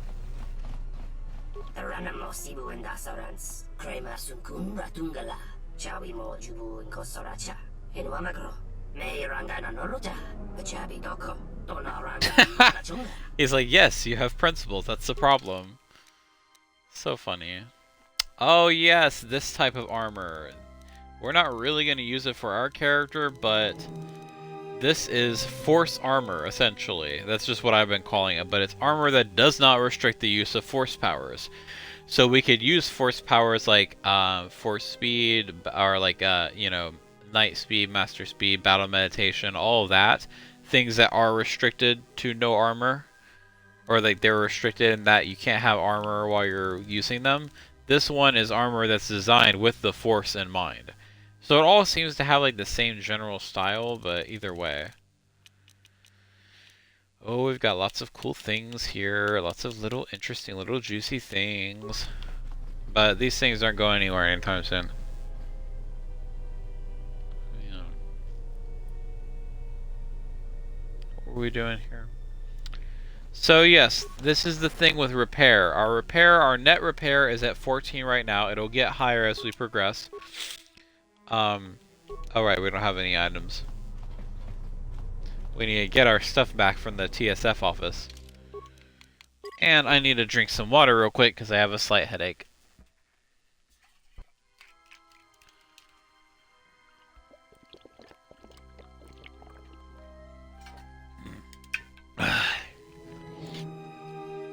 Cannot believe I actually thought the sun was going to come out today. But that's okay. It'll come out when it does. That didn't look like an accident to me or my associate here. It looked like you wanted to make a fool of him.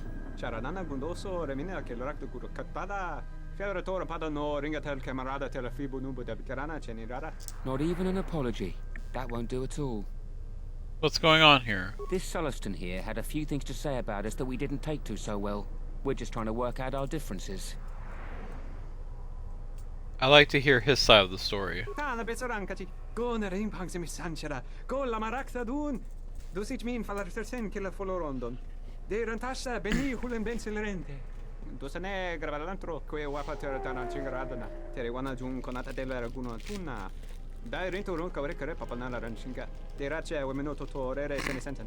doesn't have anything to do with you, stranger. Just move right along. Have a drink in the cantina. I think you should leave now. Yeah. Or what? You're gonna teach me a lesson? Go ahead. I hate your kind anyways. Keep your nose in your own business. Can we talk about this? Believe me, there's nothing to talk about. You asked for it.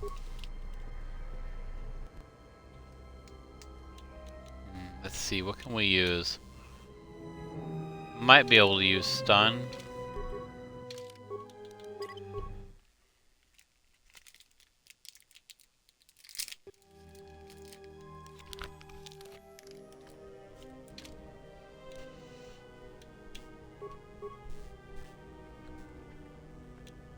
Ooh.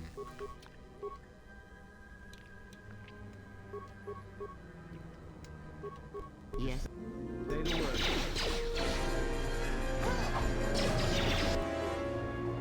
I was like, Kreia, use the fucking spell.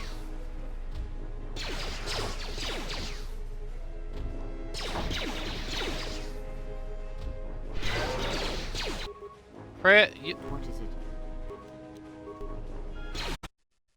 Oh.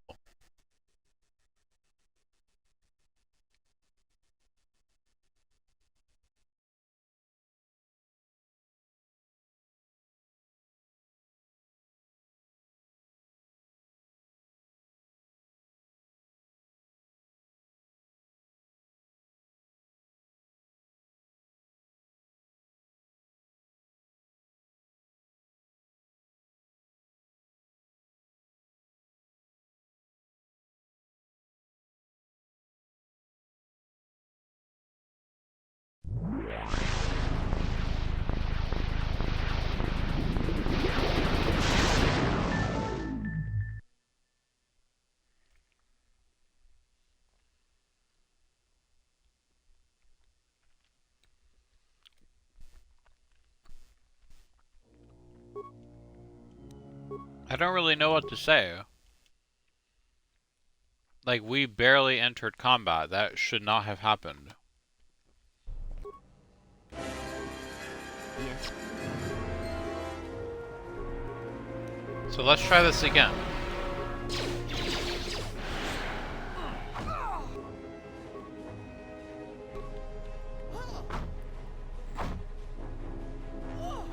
Everyone down! That absolutely should not have happened. I hear you.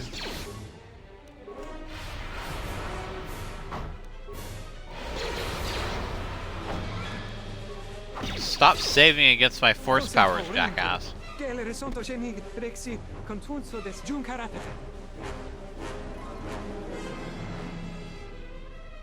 Okay. I'm concerned about, like, cause this is like this is the third stream, and this is the second time that we've had a crash. And that was just normal combat. I'm not sure whether this is like a thing with the game itself, like maybe this is some kind of weird, terrible bug. But literally, I'm hoping that it's a thing with the streaming, but even then, like that's not good. That doesn't bode well. We've barely been in combat at all. That really should not have happened. You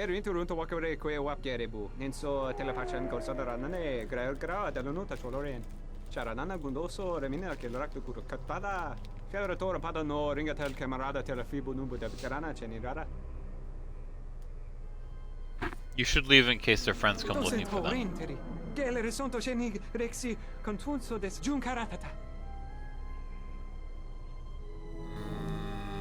Keep your credits. Our reward is not necessary. Such goodness and such evil in such short time. Oh, I don't like that. That worries me. That really worries me. I'm hoping that that was just another fluke, but it's like 2 in a row is really concerning.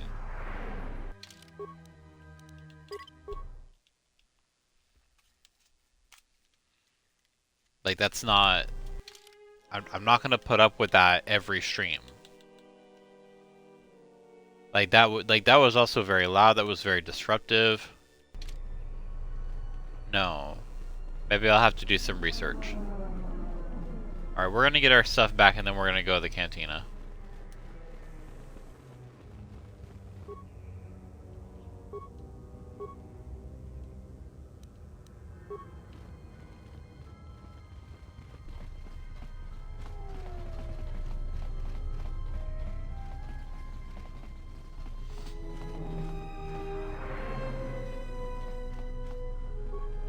Welcome to Entertainment Module 081's TSF station. How may I be of assistance? Lieutenant Gren said to come here to get the Ebon Hawk and the rest of my possessions out of impound. The appropriate information now. One moment. Searching. One moment. I regret to inform you that the Ebon Hawk is gone. The TSF believes it was stolen and is currently investigating. Stolen? How is that even possible? The Ebon Hawk was transferred to Telos' surface instead of an impound dock. However, both the requester and the point of delivery are unknown. In addition, the vessel is not showing up at any government-sanctioned landing site. I would conjecture that it has been stolen, and the TSF records have been illegally accessed and modified. I knew it! That stupid T3 unit stole our ship. It's probably joyriding through the system right now, laughing at us, laughing at me. That is unlikely. While your I was like, is not really think about what you're numerous saying. Satellites track all incoming and outgoing vessels. There is no record of the Ebon Hawk leaving the system. Wait, you're saying the ship's actually somewhere on Telos' surface? I don't understand. Telos' atmosphere is highly corrosive outside the shielded restoration zones. Where else could someone land safely? I'm sorry. I'm afraid that's all the information I have for you. Of course, the quarters in Residential Module 082 will remain yours until the situation is resolved. Was there anything in the system about our ship? Regarding the Ebon Hawk's ID signature sent from the Paragus mining facility. However, all data collected in response to the query has been deleted. It is likely that this information was removed when the vessel's transfer request was modified. Can I get my possessions back at least? Your possessions were kept in the armory and were uncompromised. I will open the door for you so that you may retrieve them. You will find them in one of the security lockers. What am I supposed to do now? I am not qualified to answer that question. However, it is unlikely that someone could steal a starship from under TSF observation without considerable backing. If your vessel has been stolen, there is a fair chance that the exchange possesses relevant information. I do not know what else to suggest, beyond waiting in your quarters for further word. Tell me about the exchange. The exchange is a major intergalactic crime syndicate. They are trying to gain a foothold in the Citadel, most likely seeking to integrate themselves as fully as possible with the new Telos. It is rumored that the Bumani Exchange Corporation, located in Residential Module 082, is a front for the exchange on Citadel Station. Is there anything more than TSF can do? Not beyond investigating the matter and extending our offer of free room and board. I'll be going now. Well, that's fine. We can still get our stuff, and we weren't really planning on leaving either way, or at least I wasn't. And they gave us clothes. Mine looked like that. Krea's robes always look like that. And Atten's always looks like it's the freaking ribbed jacket.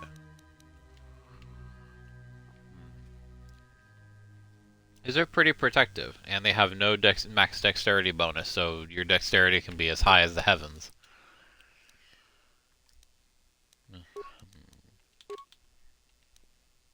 We'll put this uniform back on, representing Paragus. Stealth field generator. Krea doesn't need one. Her reflex saves could use some work, so we'll give her that. We'll give ourselves this. I don't know. Maybe...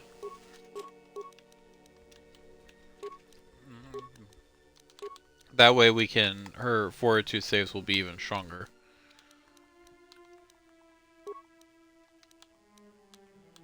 Let's see... give her that. Give him this, and we'll give myself this.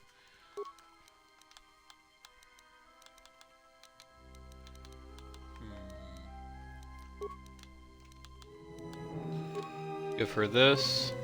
We'll give him this. And we'll give myself this.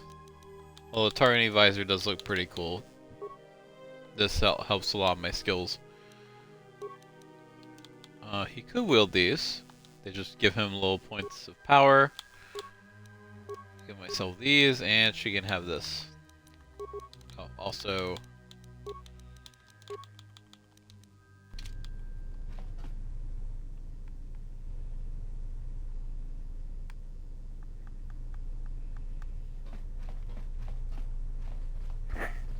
Perfection. Oh yeah, and weapons too. I think we each had one. This is the one I was using. Let's see. She has high dexterity, so she could just use a blaster.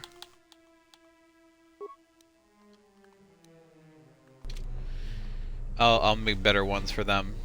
There's a workbench at the freaking the merchant place.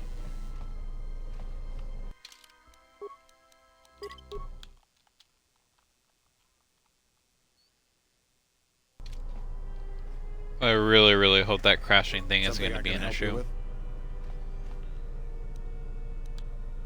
How will you recover from the destruction of the Paragus mining facility? I just don't know. We desperately rely on the fuel to keep Citadel Station running. If we can't find a new fuel source soon, we'll be in bad shape.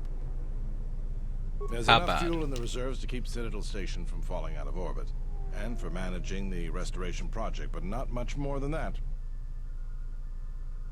Can't the Republic increase funding for the station? That easy.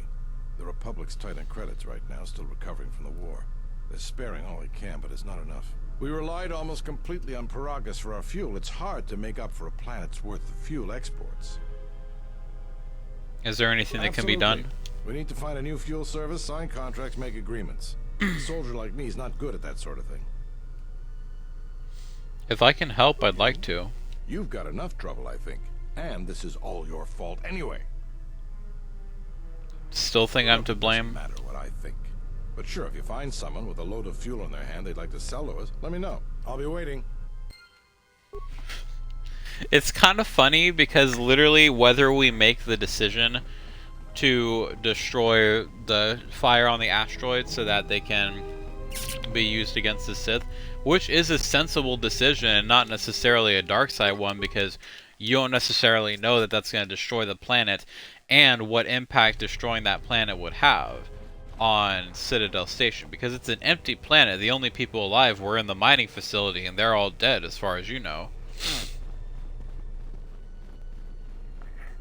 So it kind of just doesn't really make sense.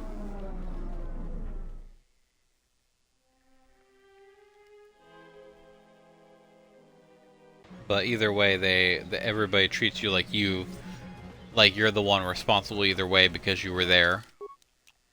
So I like how whether you decide to destroy it or not, you're treated as if you are the one responsible. Hey there! Care for a game of Pizzac? Zach. You have any cards I could buy? Ooh, we got some good cards here. They're gonna eat up our money though, but it's worth it. To get as good a setup as possible.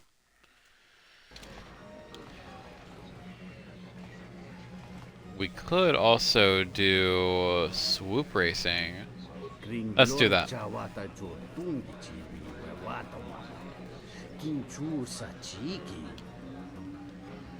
What's the course like?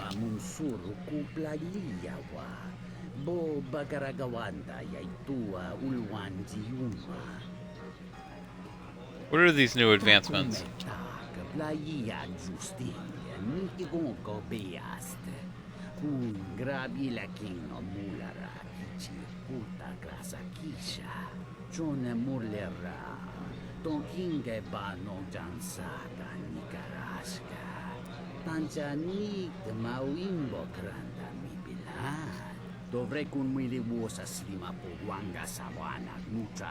Yeah, there's nothing swoop fans like more than seeing a good wreck.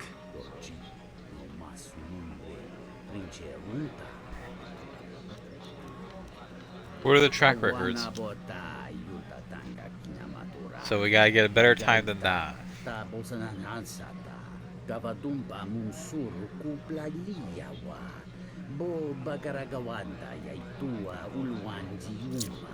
Dovrei kumilimuosa slima podwanga sawana mucha da hupa bosa kurata go jujutu yoke hiata yamba wajiaki yukito tune.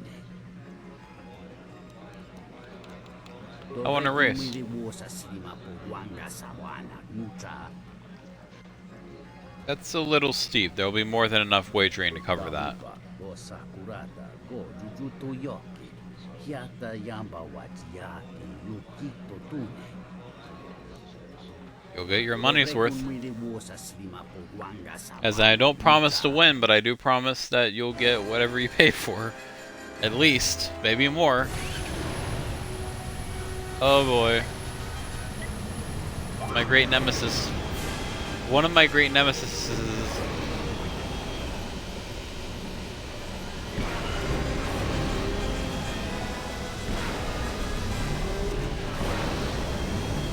This shouldn't be too hard. This is literally beginner level.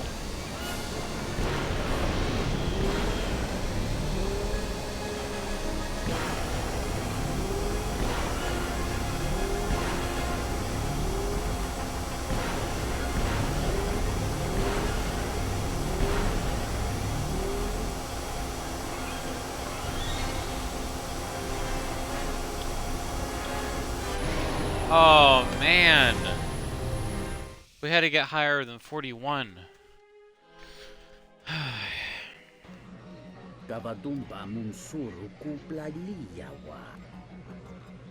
But we did. We literally... Oh boy. So I'm gonna have to be even better than I was just now.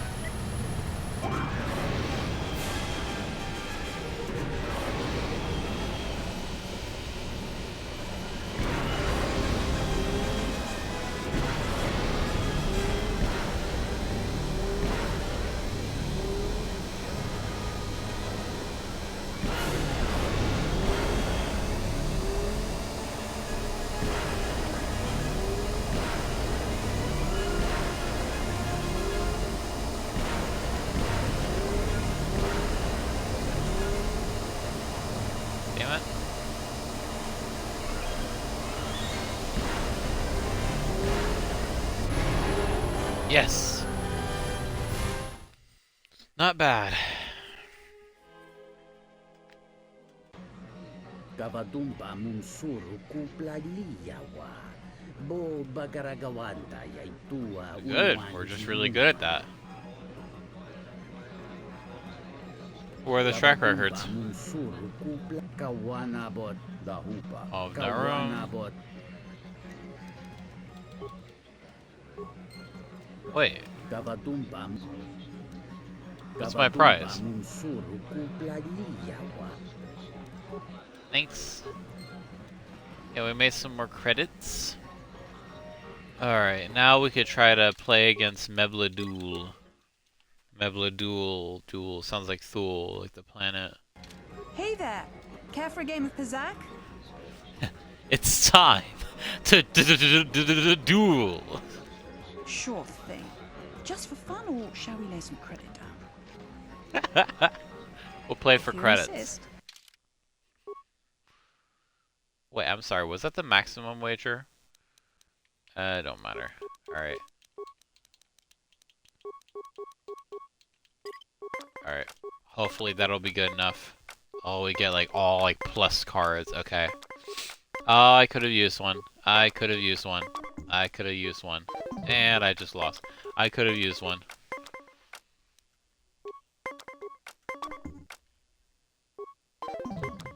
Ugh. It's only 40. Okay. Looks like luck was on my side this time. Up for another game. Yeah, no kidding. If you insist. Okay, that is the maximum wager.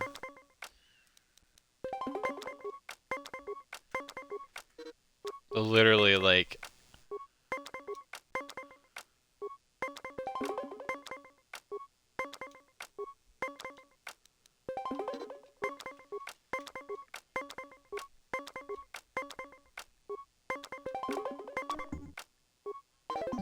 Okay, I guess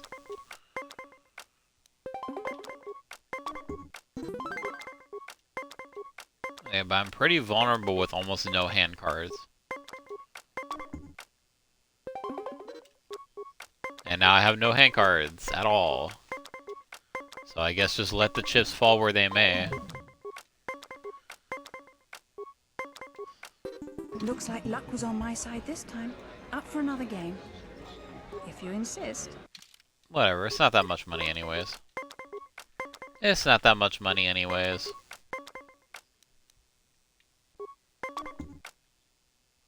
Okay, now we got these cards. We could make some magic happen with these.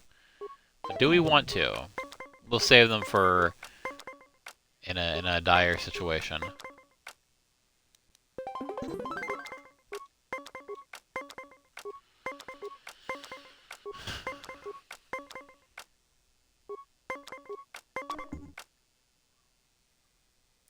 Let's see. If we do that, because the function of these, perfect. And then it reverses all of the cards on the field that have that.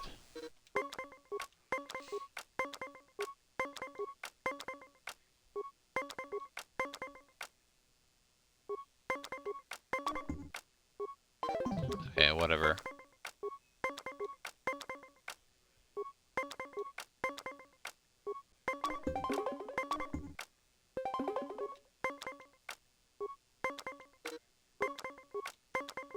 Oh good, it's tied.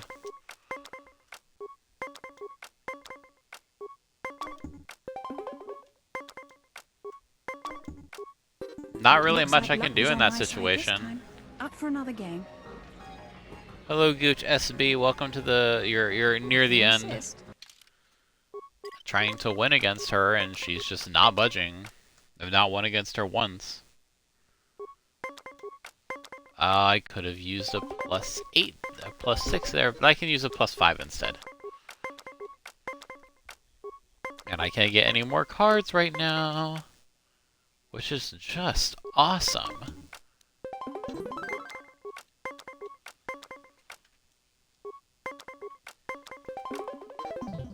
Fuck you. It's okay, we're even right now. Evenly matched? I don't know, but we're definitely even right now. I don't want to use another card just for that to not work.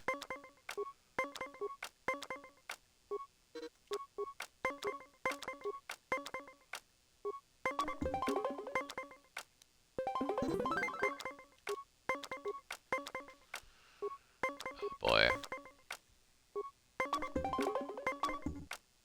Oh, I could have totally. Looks like luck was on my side. For another game. You're fucking with me. I don't insist on anything, actually. I want to win.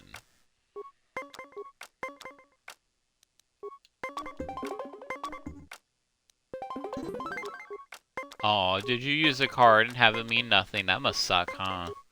Yeah, I could never play this game in real life. I am a bad sport. I am a sore loser and at times a sore winner.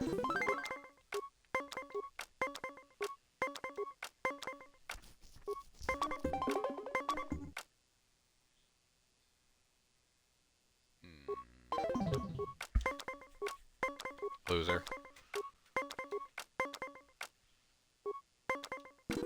What's on? Care to play again? If you Sure. insist. I think we're gonna keep going until we defeat her a certain amount of times.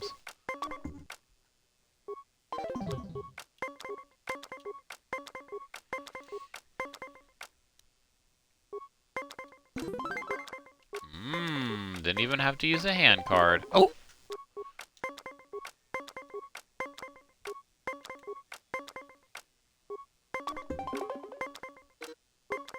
Haha! You used a hand card just to tie. Ooh. Aw man, she's at a significant disadvantage.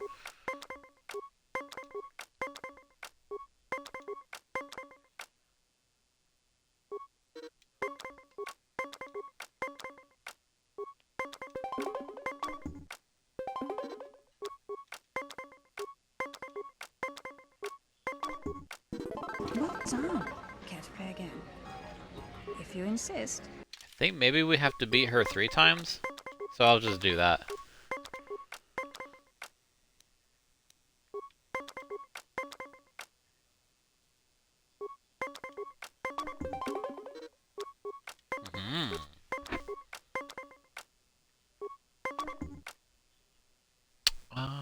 Nope. Nothing. Oh, you can stop. You don't have to give me straight 9s. You can just give me something else. It's just throwing it out there, that possibility. Oh, okay. Oh, that's okay.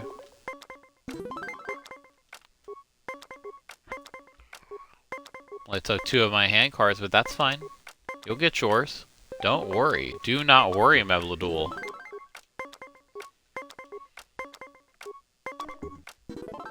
What's on? Care to play again? Alright, let's exit and then... Phew! 3 in a row! I suppose my lucky card isn't so lucky anymore. Here, why don't you take it? I think I'll take a break from the game for a time. Perfect! A Bazaar card double. Oh, I know what a double does. I know what a double does. It's a pretty cool card. It literally just doubles the value of whatever you place down. Or whatever most recent card there has been. Okay. We'll save it for now. Again, I'm very, very concerned about the weird proneness this game has to crashing. Maybe that was just a fluke. Maybe it was just something that should not have been used. But either way, we'll keep an eye on it. Thank you all both for watching. Asterisk and Goot SB. I'll see y'all another time. Wednesdays at 8 p.m. PST, Sundays at 2 p.m. PST. Alright, goodbye.